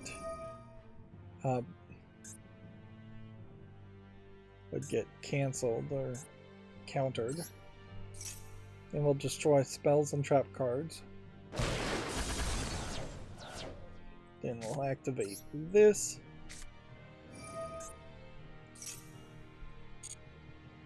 Add a card to our hand. Then we'll activate, play that, summon that, and activate its ability.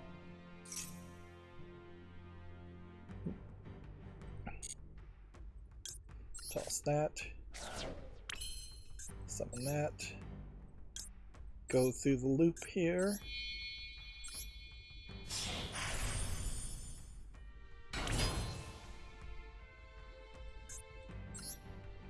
It would be probably smarter to activate one of these abilities and summon a second one, but I want to be doubly careful and buff up one character instead of having 2 separate characters. And the difference really is only going to be about 100 attack anyways.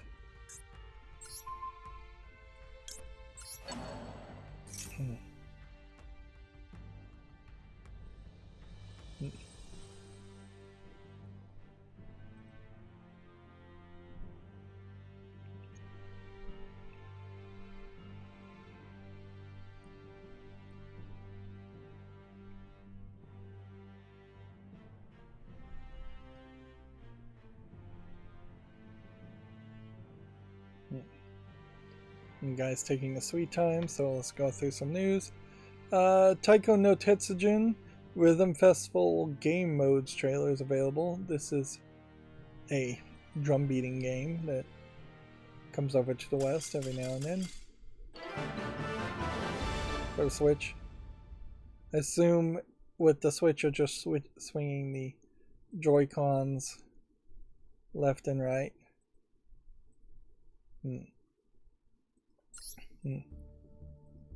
Now we had a surrender and a victory, and I will take that, certainly. And that gives me motivation to keep on playing. Bloodstained Ritual of the Night update is going to add a Journey-themed boss area on August 23rd. Journey is the game with the scarf that I was trying to talk about on Friday, and I didn't even really remember it. It's kind of an interesting update that a game that was somewhat serious but not really that serious would change its world building enough to have a journey themed update sections. That being said, Bloodstained Ritual of the Night was, while highly anticipated, was one of those games I dropped the ball on actually purchasing and playing. Feels like a year, if not 2 years ago. So putting an update now to get people to rethink about it is fine, and oddly putting an update to get people to rethink about Journey, which is a game that's probably 4 or 5 years old, is fine. Silly updates probably should be outside the first 6 months to a year of any game, and then after that point, anything at all is probably acceptable. If Bloodstained Ritual of the Night wanted to do a Simpsons update or South Park update, something just really crazy out there, I wouldn't be too upset about it. Although arguably, with its art style and with it being more Japanese centric, I would think if it was going to go silly, it would be a Dragon Ball update or a Naruto update or My Hero Academia update, or it might go in the lewd direction, and that there might just be a more revealing costume update or something like that. I guess it is a question as far as how much you really had to play Bloodstained Ritual of the Night to unlock or upgrade everything you would like to unlock or upgrade.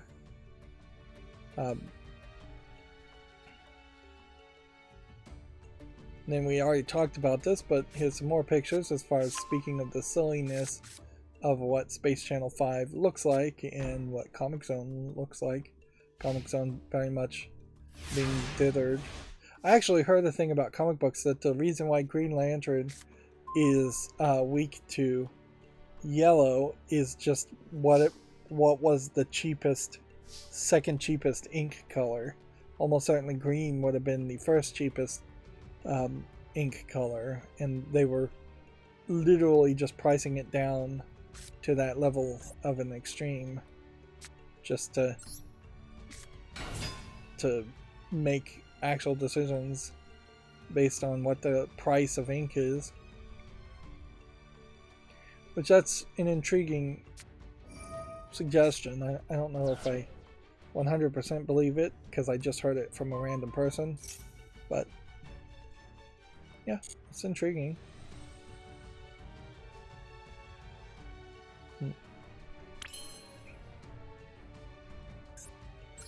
Let's go through this cycle again. Now on this run, since this is a new game, I'm gonna have slightly more of a challenge.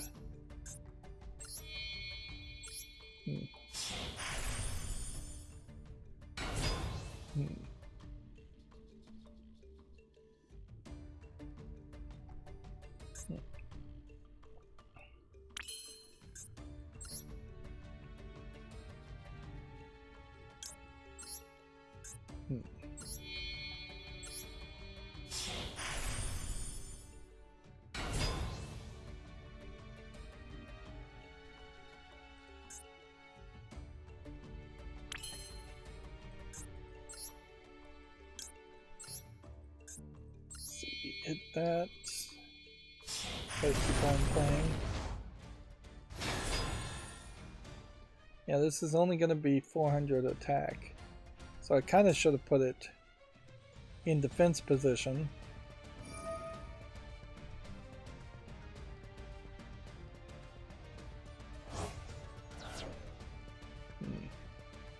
Is it going to let me activate my ability, or did I trigger something? Activate this ability, discard this, destroy this, and then let everything else play out. Yeah, his ability just reduced my attack. Alright, well that seems like that will probably work.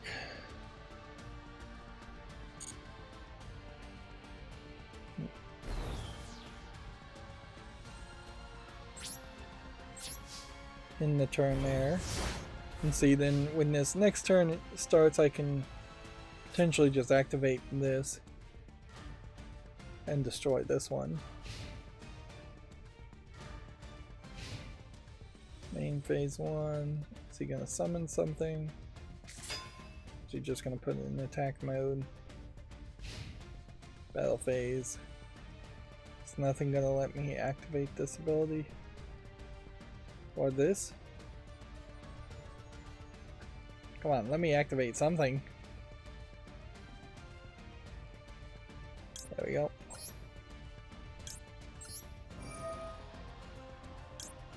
Took it forever.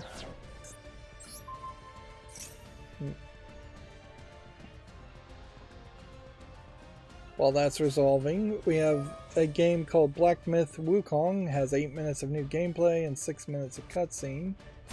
And ray tracing and all kinds of things. Of course, I still have the blur enabled. In a lot of ways, Black Myth Wukong feels like a maybe attempt at a Dark Souls type game. I imagine that's the general idea. Let's just make a Dark Souls in with Chinese mythology, which I think that works fairly well as a premise. Of course, there is a danger of way too many games ending up just being Dark Souls clones. I don't know how many times I particularly would want to just dodge roll and fight monsters. Particularly, I could see myself getting bored after playing something like Monster Hunter and already taking it to that level of extreme that Monster Hunter requires you to play at. You know what I should do, since I have two of the same cards, I should place one down like it's a trap, and then end the turn.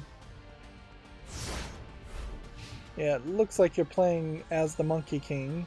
Standard Chinese storyline. It's always about the Monkey King, or Romance of the Three Kingdoms. Yep. I may very well just have lost interest in a lot of ways as far as action. As far as action RPGs, as more and more things are just copying and getting merged together in my mind as one mushy Dark Souls clone. We have Garlic Sauce 227 on the chat saying, "Hello, I just played this game today. It's really fun, low." Okay. Thank you for that comment. And I'm about to win.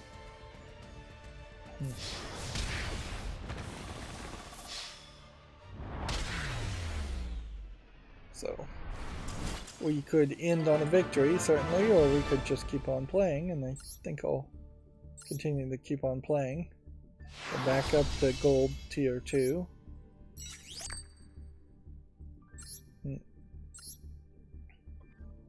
Gamatsu says, Needy Streamer Overload has a new content trailer. I don't think this Needy Streamer game ever really caught my attention, so the idea that there would be new content and getting a trailer for new content seems a little weird.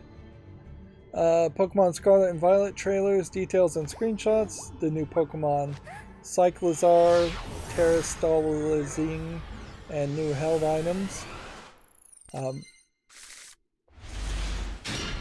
This is, I think, another one of these Pokemon that are also going to be motorcycles. There is a real danger of kids becoming infatuated with motorcycles in this generation. This may be the predecessor to the motorcycle characters Pokemon. I kind of almost would have said that Scarlet and Violet was already out, but apparently nope, it's still not. The subtitle on that Gametsu article also says Plus Battle Stadiums returns, which I think that's probably bigger news than showing off a couple of Pokemon and some new held items. Garlic Sauce says, nice, good game. Thank you, Garlic Sauce. Let's see. Kimetsu has this week's Japanese game releases, Soul Hackers 2, SD Gundam Battle Alliance, and more. Let's see, as far as physical and digital, they seem to be straight up merged now. They're not even trying to keep them separate because there's so much that's coming out either digital only. Nope, they are keeping it separate as far as digital only. I misread that. Just a lot of games in general came out this week. Yeah. Yeah, we're still, I guess, waiting for Saints Row reviews to come out. Either no reviews have come out or I just haven't seen any reviews come out. The game Flashback 2 has been delayed to 2023, no longer due out this winter. Of course, the original Flashback game came out, I think, somewhere in the late 70s, if not early 80s. So, the promise of a sequel of something that is that old is not particularly something that makes me wait for it. If it comes out, hopefully it would be good, but more than likely it wouldn't be good.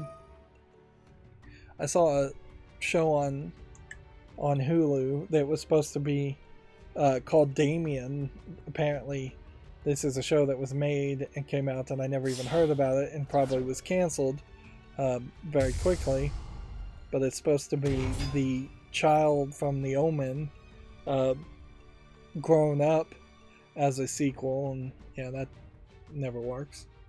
Even when it was like the predecessor Bates, Norman Bates from the Psycho movie, that series I don't think really worked even as an alternate reality story.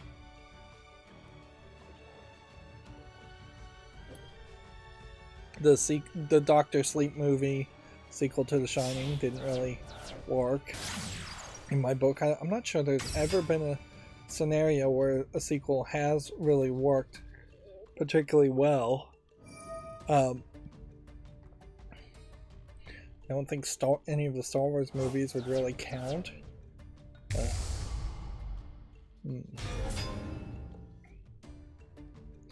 Like, ironically, perhaps the best movie that has had sequels that have somewhat worked would be the Muppets movies, where taking decent amounts of breaks between Muppets movies somewhat work, but I don't even think that's probably true.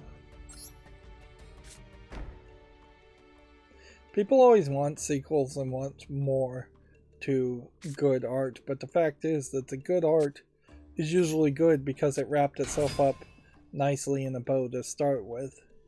So you just can't have something that left some questions that needed to be answered and have it be considered good.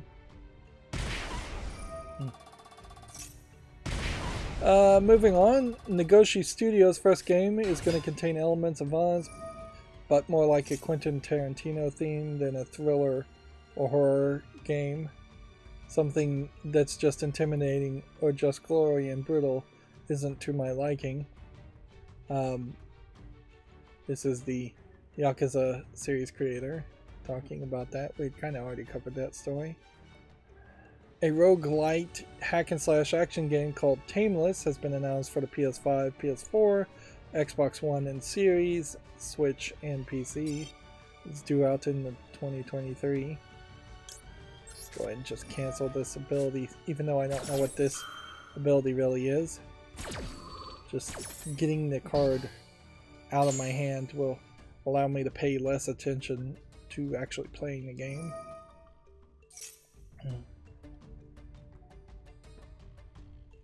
So yeah, Tameless on that one screenshot. it doesn't look amazingly good. It's a kind of dark art style, I would say, for a game where you're gonna seemingly spend some time in a cave. To have all the characters be dark browns and dark reds does leave you potentially having some dark characters on dark backgrounds. In a lot of ways, it looks like it's just a Diablo clone, Torchlight clone. Yeah. I'm not seeing anything amazingly unique there. A sports arcade game, Toy Sports, has been announced for the PS5, Xbox Series, PS4, Xbox One, Switch, and PC. Which, yeah, screenshots there are not really showing me any gameplay mechanics. Yeah, it almost looks more like a Mario Party game or a racing game.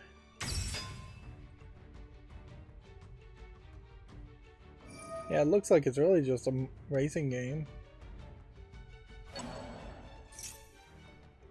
And we almost certainly at this point have hit a point where racing games are with no recognizable characters probably aren't going to work. Mario Party clones with no recognizable characters aren't going to work. This guy's doing quite a lot.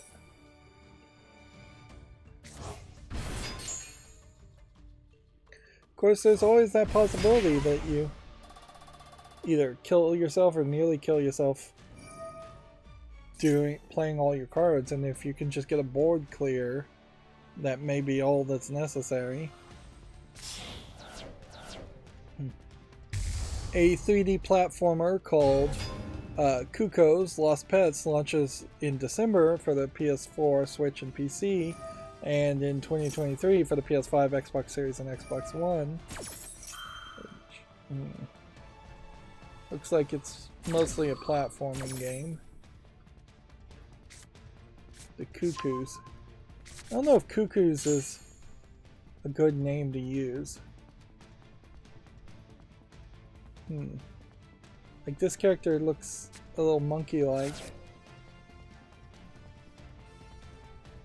Yeah, it looks like a platformer. Looks like it might be a little bit more difficult of a platformer than the art style would probably imply.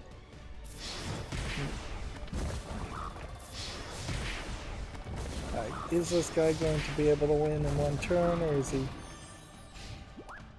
And so I have one chance here, now that he's played his full strategy, to turn this around. We have 2 cards, 1 usable. So basically I'd have to do this, summon this.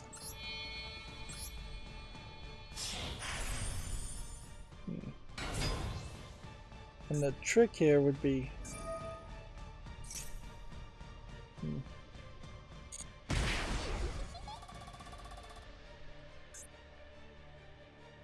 need to destroy something.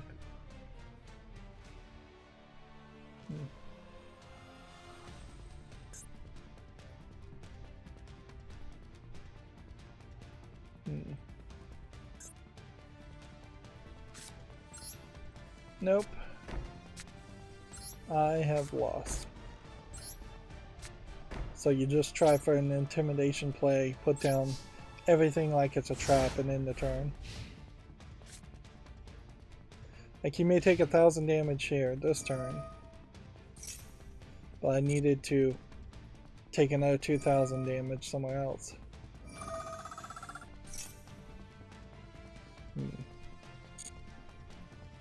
And that somehow ended up increasing his health, not decreasing his health. Yep. So I really would have needed to get rid of that. But even if I had banished this card, these two would have only done 2,000, not 3,000. So I still wouldn't have won.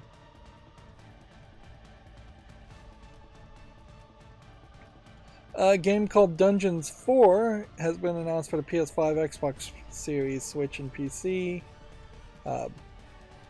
This probably is a Dungeon Keeper clone if I was to guess. Which I definitely have tried to find a Dungeon Keeper clone that was actually well reviewed, and I've struggled to find one that is well received. There's about 2 on Steam.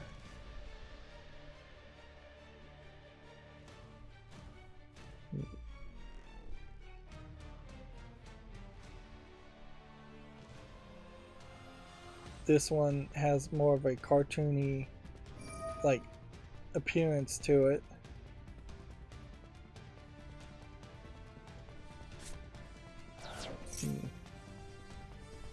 They're doing a whole Lion King idea with goblins.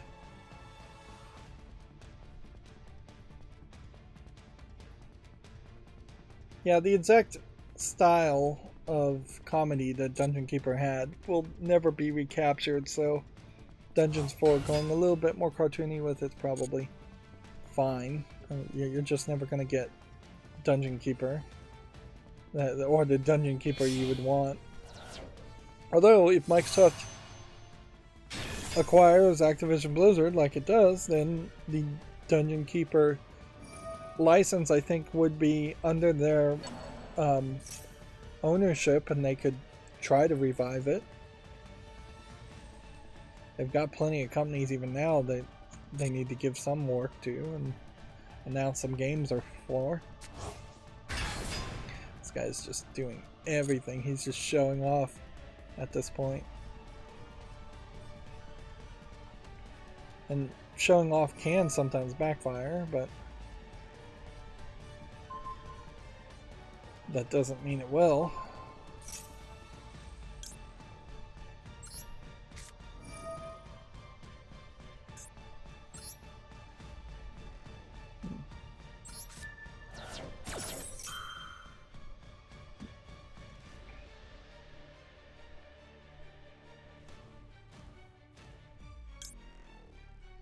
Maybe I could have done something here, come to think of it.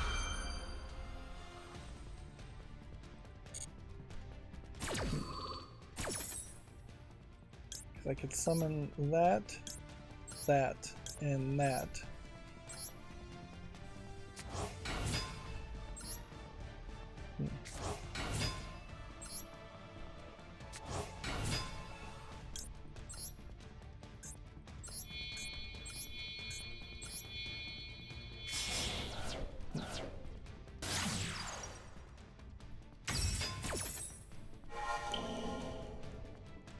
Then we can cut that attack in half.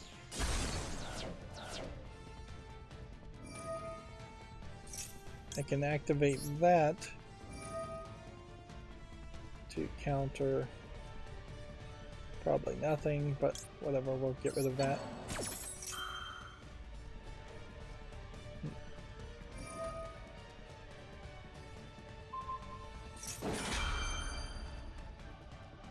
Well, we can activate this, which probably won't do anything.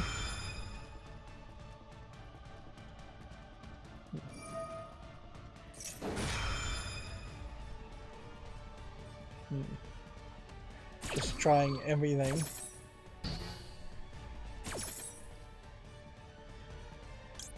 Special summon. Oh, I should have put that in defense mode, definitely.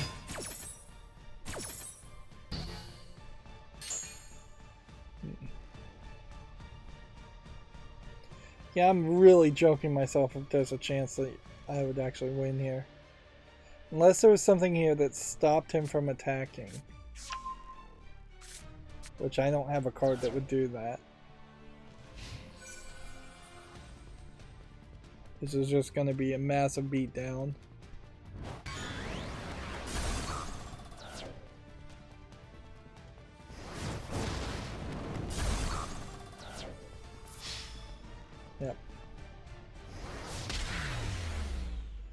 think that's a good enough point to stop for today too.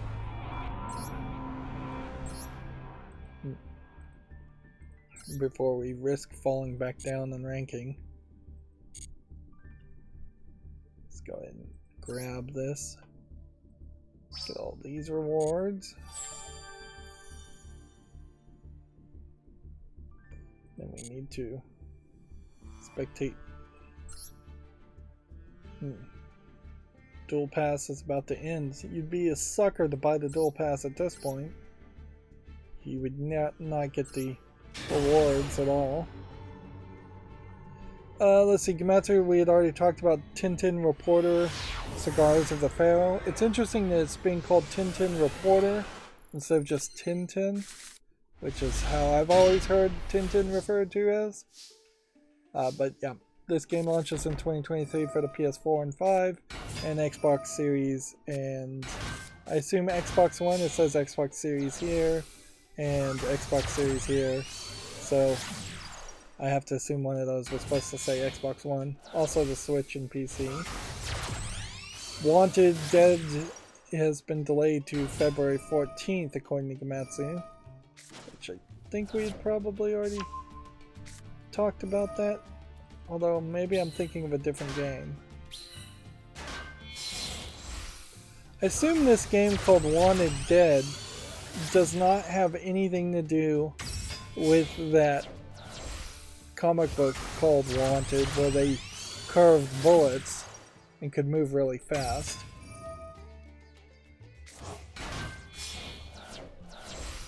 Yeah, it doesn't seem like that would be what this is.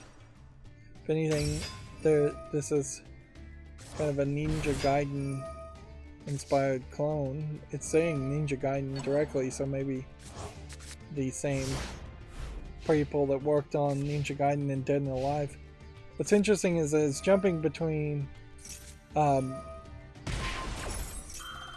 3D models of that you would see in the game, and then a flatter 2D anime style experience. As the game definitely feels like it's all over the place looking at that trailer. And yeah, I just don't think I've seen this one before. It's a hybrid slasher shooter from the makers of Ninja Gaiden and Dead or Alive, and Dead or Alive Extreme Beach Baseball, Beach Volleyball, which it's definitely all over the place. Although notably, I don't think Dead or Alive Extreme Beach Volleyball is going to play too much of a role, because you can see this character is more tattoo covered than you would see in a typical Japanese lady, and covered up quite a bit in armor. Also has a mechanical arm here. And there, I guess February 14th is Valentine's Day, or close enough that they're targeting a Valentine's Day release, which most games definitely do not launch on a Valentine's Day. Just go ahead and accelerate this. There's no point in watching any of these duel lives. Like, very little you can learn from them. The cards that you see getting played, the cards that get played are just unlikely to be the cards you have, and you just won't have a enough crafting points to make it. I see Side of Bunny on the chat saying, "Where is everybody? Hello, smiley face. Anyone there?" Very quickly. The chat and the stream is delayed 30 seconds. As far where is everybody? I mean, a couple people chatted before. I can't really bother to check how many people are actually watching the stream at the moment, but typically the numbers are fairly low. So it may just be Side of Bunny alone. It may be Garlic Sauce and Intol. I'm on the verge of wrapping up the stream. in the next 20 minutes or so. Let's see. Our next Gematsu article is Fault STP Light Pravette is coming to the Switch on September 15th. This is a visual novel that's currently available on PC. Okay. I haven't heard a lot of announcements of visual novels lately. We already talked about this, but the Game Awards for 2022 are set for December 8th. And apparently a Gravity Rush movie is in development. Apparently Emily Jerome is going to write the script. It's kind of weird that you would have to write a script for a game that effectively already has a script anyways. Multiversus tops 20 million players. And that was the end of watching someone else play.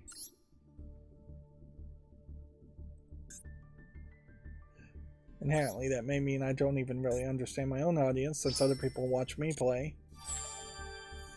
I just think the Duel Live in particular, though, is not informative and not really worth people's time to watch random games. They need to be more educational, scripted events that teach more. Or they need to have some kind of commentary on them or something. See, 17 days until this selection pack goes away, so there might be something to that. Meanwhile, we're back up to 250, so we'll very quickly skip through all of these and see how many new cards we can get.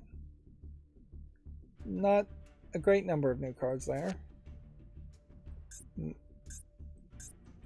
Still trying to burn the number of legacy packs down to probably 0. There's not really a good reason to even have like 100 extra legacy packs.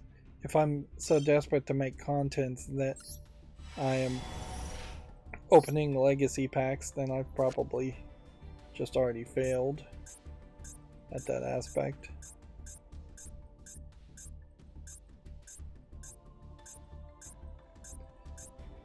It kind of sucks as you open these packs though, because like some of these cards I would like to play with. I'd like to try and build a deck and play with these cards, but I just don't have time. The ranked mode is so overemphasized that building a deck and goofing around is impossible. It's also not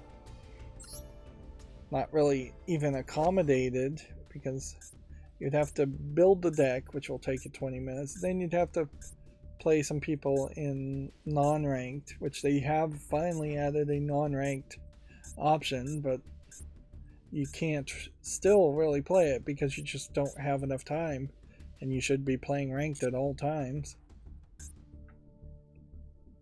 Collectible card games in particular can be very demanding of a player's time. Here we got a decent number of new cards.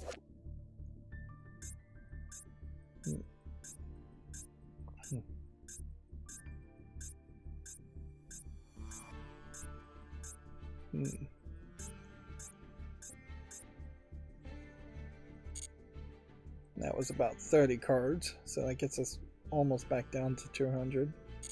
We'll leave it at that. I think our last Gematsu article for today, Marvelous has trademarked a game called Silent Hope in Japan.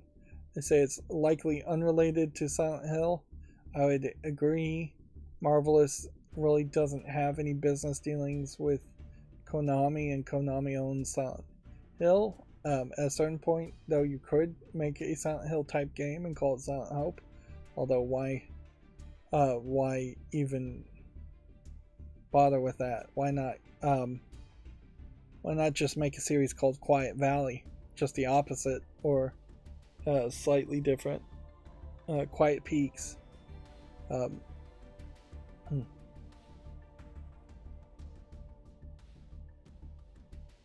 Yeah, they're not really a good argument towards believing that Marvelous would somehow be involved in a Silent Hill game, unless Konami literally just hired them to make a Silent Hill game, but then Marvelous wouldn't be the company trademarking Silent Hope, then it would be Konami. Here we have a game that looks like garbage. We have about 5 more games that came out on Steam over the weekend, so we'll just quickly go through these. So some kind of platforming shooter game in a asset flip horror facility. I think that's what it is. Regardless, it doesn't look that well. Thank God. Alchemist Shop, Apprentice Life, some kind of card game.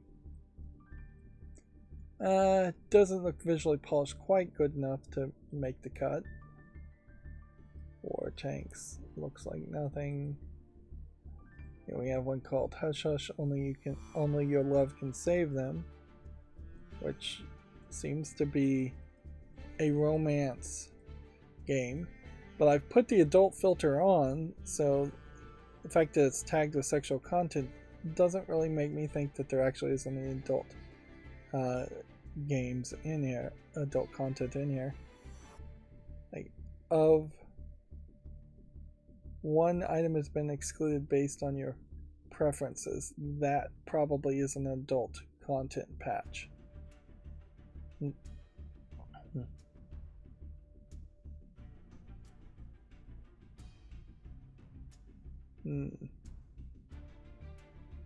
So, this is a romance simulator / visual novel game. Doesn't feel like it has much of another gameplay mechanic. It seems like it's kind of all over the place. I'll definitely put this on the follow list. It's English only and claims to have full audio, which I suspect is not the case. And then the other content that is hidden seems to be particularly well hidden as far as the uncensored patch, which I assume is what it has. And I guess because I don't want to jump between enabling and disabling adult content on my profile, I'll just assume that if something is hidden by my preferences, like the only preference I've enabled really is adult content, so pretty much has to be that. So that's like one adult game for this Monday, which definitely means nothing really came out over the weekend as far as adult games that weren't filtered out by being in the adult store. This game, the packages, doesn't look that interesting. But that doesn't really mean anything at all, because if I am filtering out adult content, there could have been 100 adult games that came out this weekend, and I'm just not seeing them in an effort to not get a content ID stripe or a general guideline strike on YouTube. So yeah, I'm being censored effectively by YouTube's rules. Let's see, GameDeveloper.com, we have about 6 articles. There's an obituary for Oliver Fry, illustrator of iconic video game magazine covers, having passed away. Fry's artwork adorned the covers of magazines including Crash and Z-Zap 64. I haven't heard of either one of these comic book video game magazines. They may be UK based. And it's kind of a bit of a stretch to say an artist who did covers for a video game magazines was really in the video game industry as much as he was in the video game journalism industry. And of course, GameDevelopers.com, being video game journalists themselves, trying to do an obituary for their own. Not wrong, really. It's fine to do that. It's probably relevant news to do an obituary for basically anybody. But yeah, I don't think that really is information most people are going to care about, and certainly it's not information anybody can do anything about. We've certainly more intriguing when we get obituaries for people who are younger who really don't feel like they should have died at such a young age. But yeah, that guy seemed to be fairly old enough to be past that point, and maybe that's ageist, but it is how most people feel and think. Sony has been hit with a UK legal claim over excessive and unfair PlayStation Store pricing.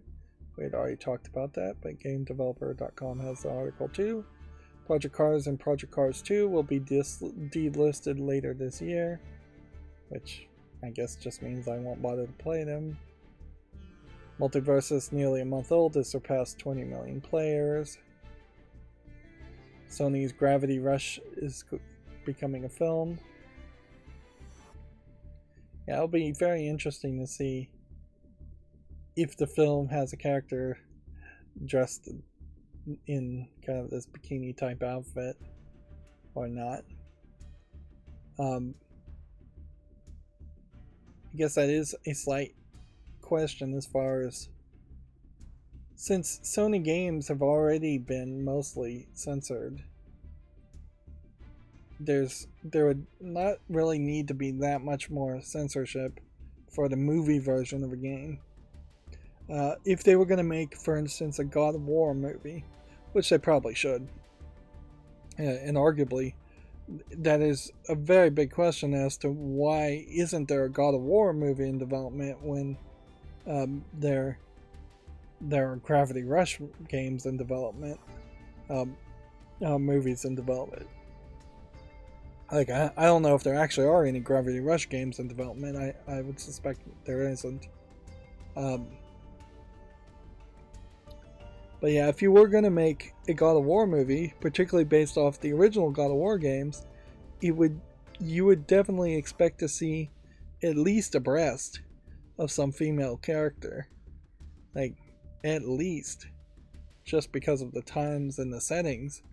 And I wouldn't be surprised one bit if they did make a God of War movie, if it was way more censored and you don't see anything, because that's certainly how the effective reboot of the God of War series has gone. Yep, I wouldn't be surprised if even the main character isn't particularly underdressed, unlike the game. Moving on, Starbreeze is still operating at a loss, but has another IP in development. Starbreeze won't be just relying on the Payday franchise to carry business, as it's got one of several new projects in development. What's funny about Starbreeze, though, is that they've been all over the place as far as we're going to focus on Payday. I think they said at one point we're going to become a publisher. They tried that and failed on that. We're going to abandon being a publisher and focus on Payday. I think they said that too. Like, they've tried everything and failed in every aspect, and it seems like the only reason why Starbreeze as a company has succeeded at all is that there just was a moderately, arguably minimally successful game in Payday 1 or Payday 2, and people just enjoyed playing it enough, or it just had enough microtransactions to keep them afloat. But I am definitely not enthusiastic around the idea of a new Starbreeze game being in development. GameDeveloper.com says Will Wright's Gallium Studios raises $6 million to fund blockchain games.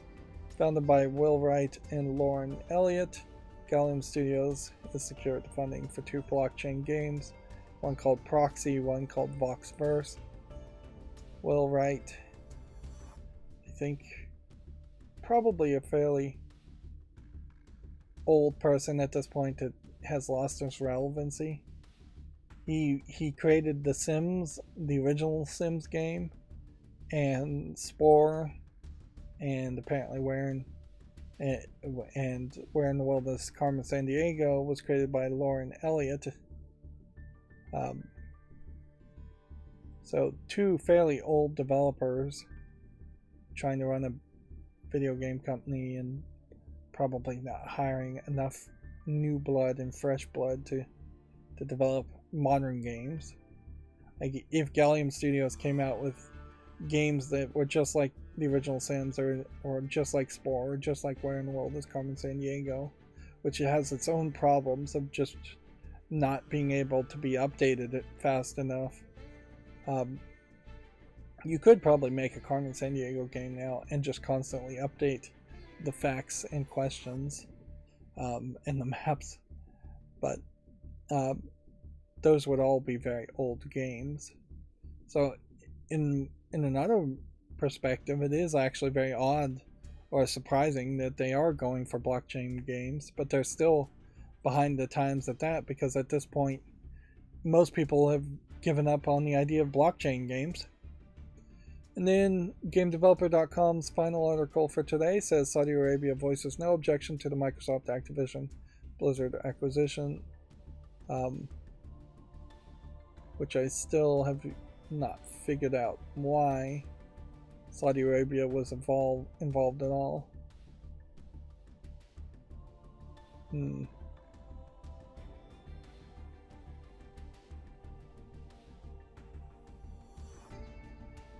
Yeah. Yeah, I still don't know why Saudi Arabia would have been involved at all.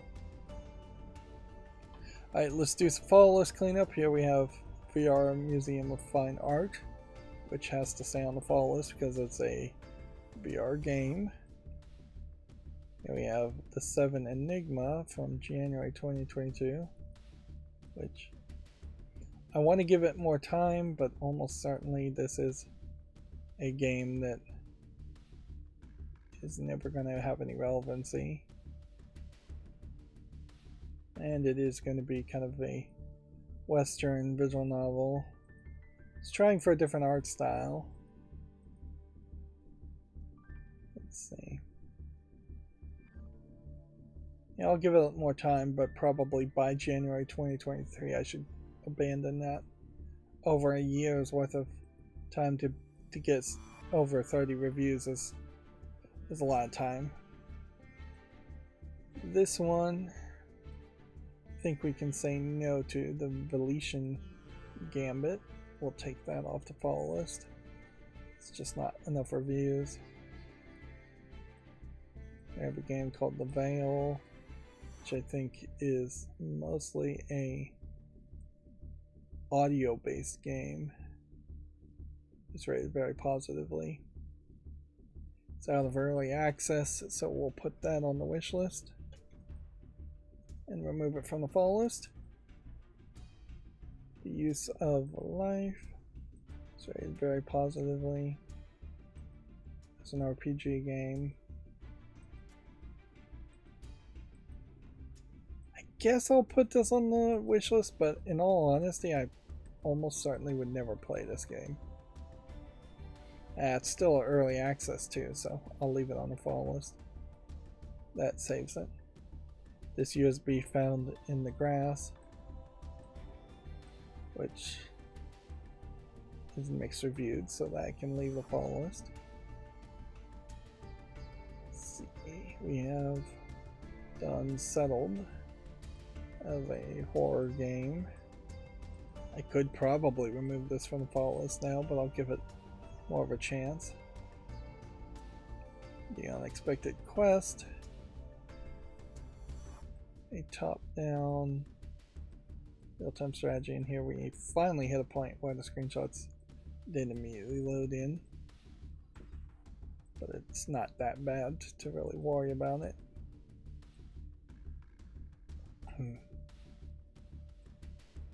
I think I'll say no to this because this really is more of a base building real-time strategy game. It does meet the requirements, but just barely. 73% according to Steam DB, 79% here. So I'm just gonna make a personal decision there. I have a VR game called The Under Presents, which once again requires VR. Twin Experiments. think this has to go if it's October 1st, 2021.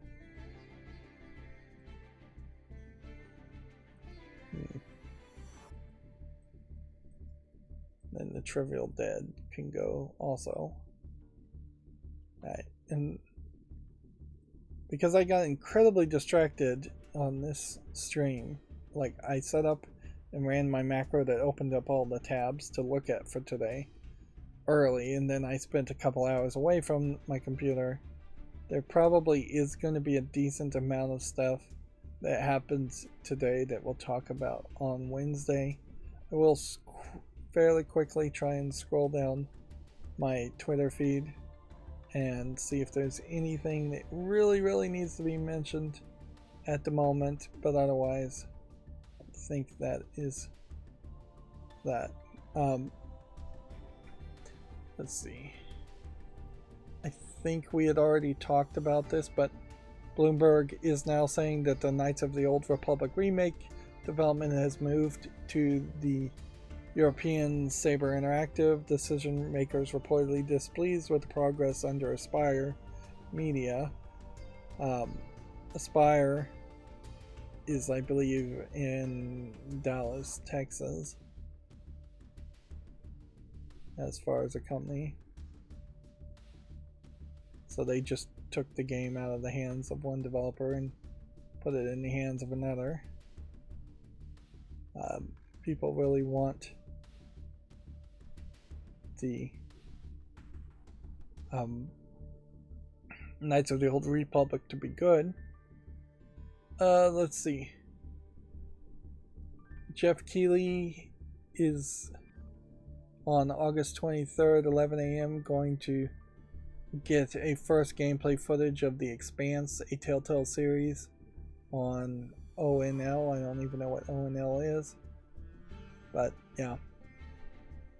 So once again, I guess Telltale Games, the new Telltale Games, who bought the thing,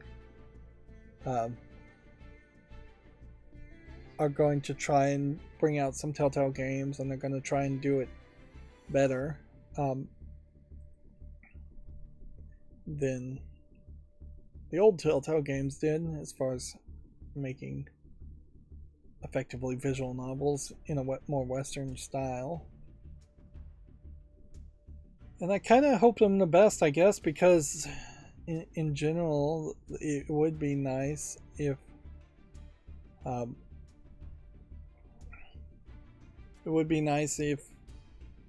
the new Telltale could be better at programming and use a better engine to make those kinds of games, perhaps less frequently, and a lot more qualitatively a lot better.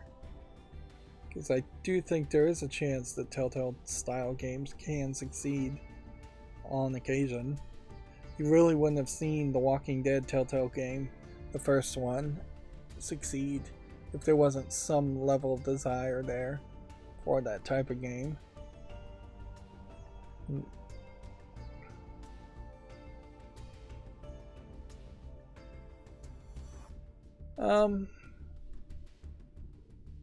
I guess that's besides this news, that Sony's PlayStation VR 2 headset launches in early 2023, which, yeah, okay.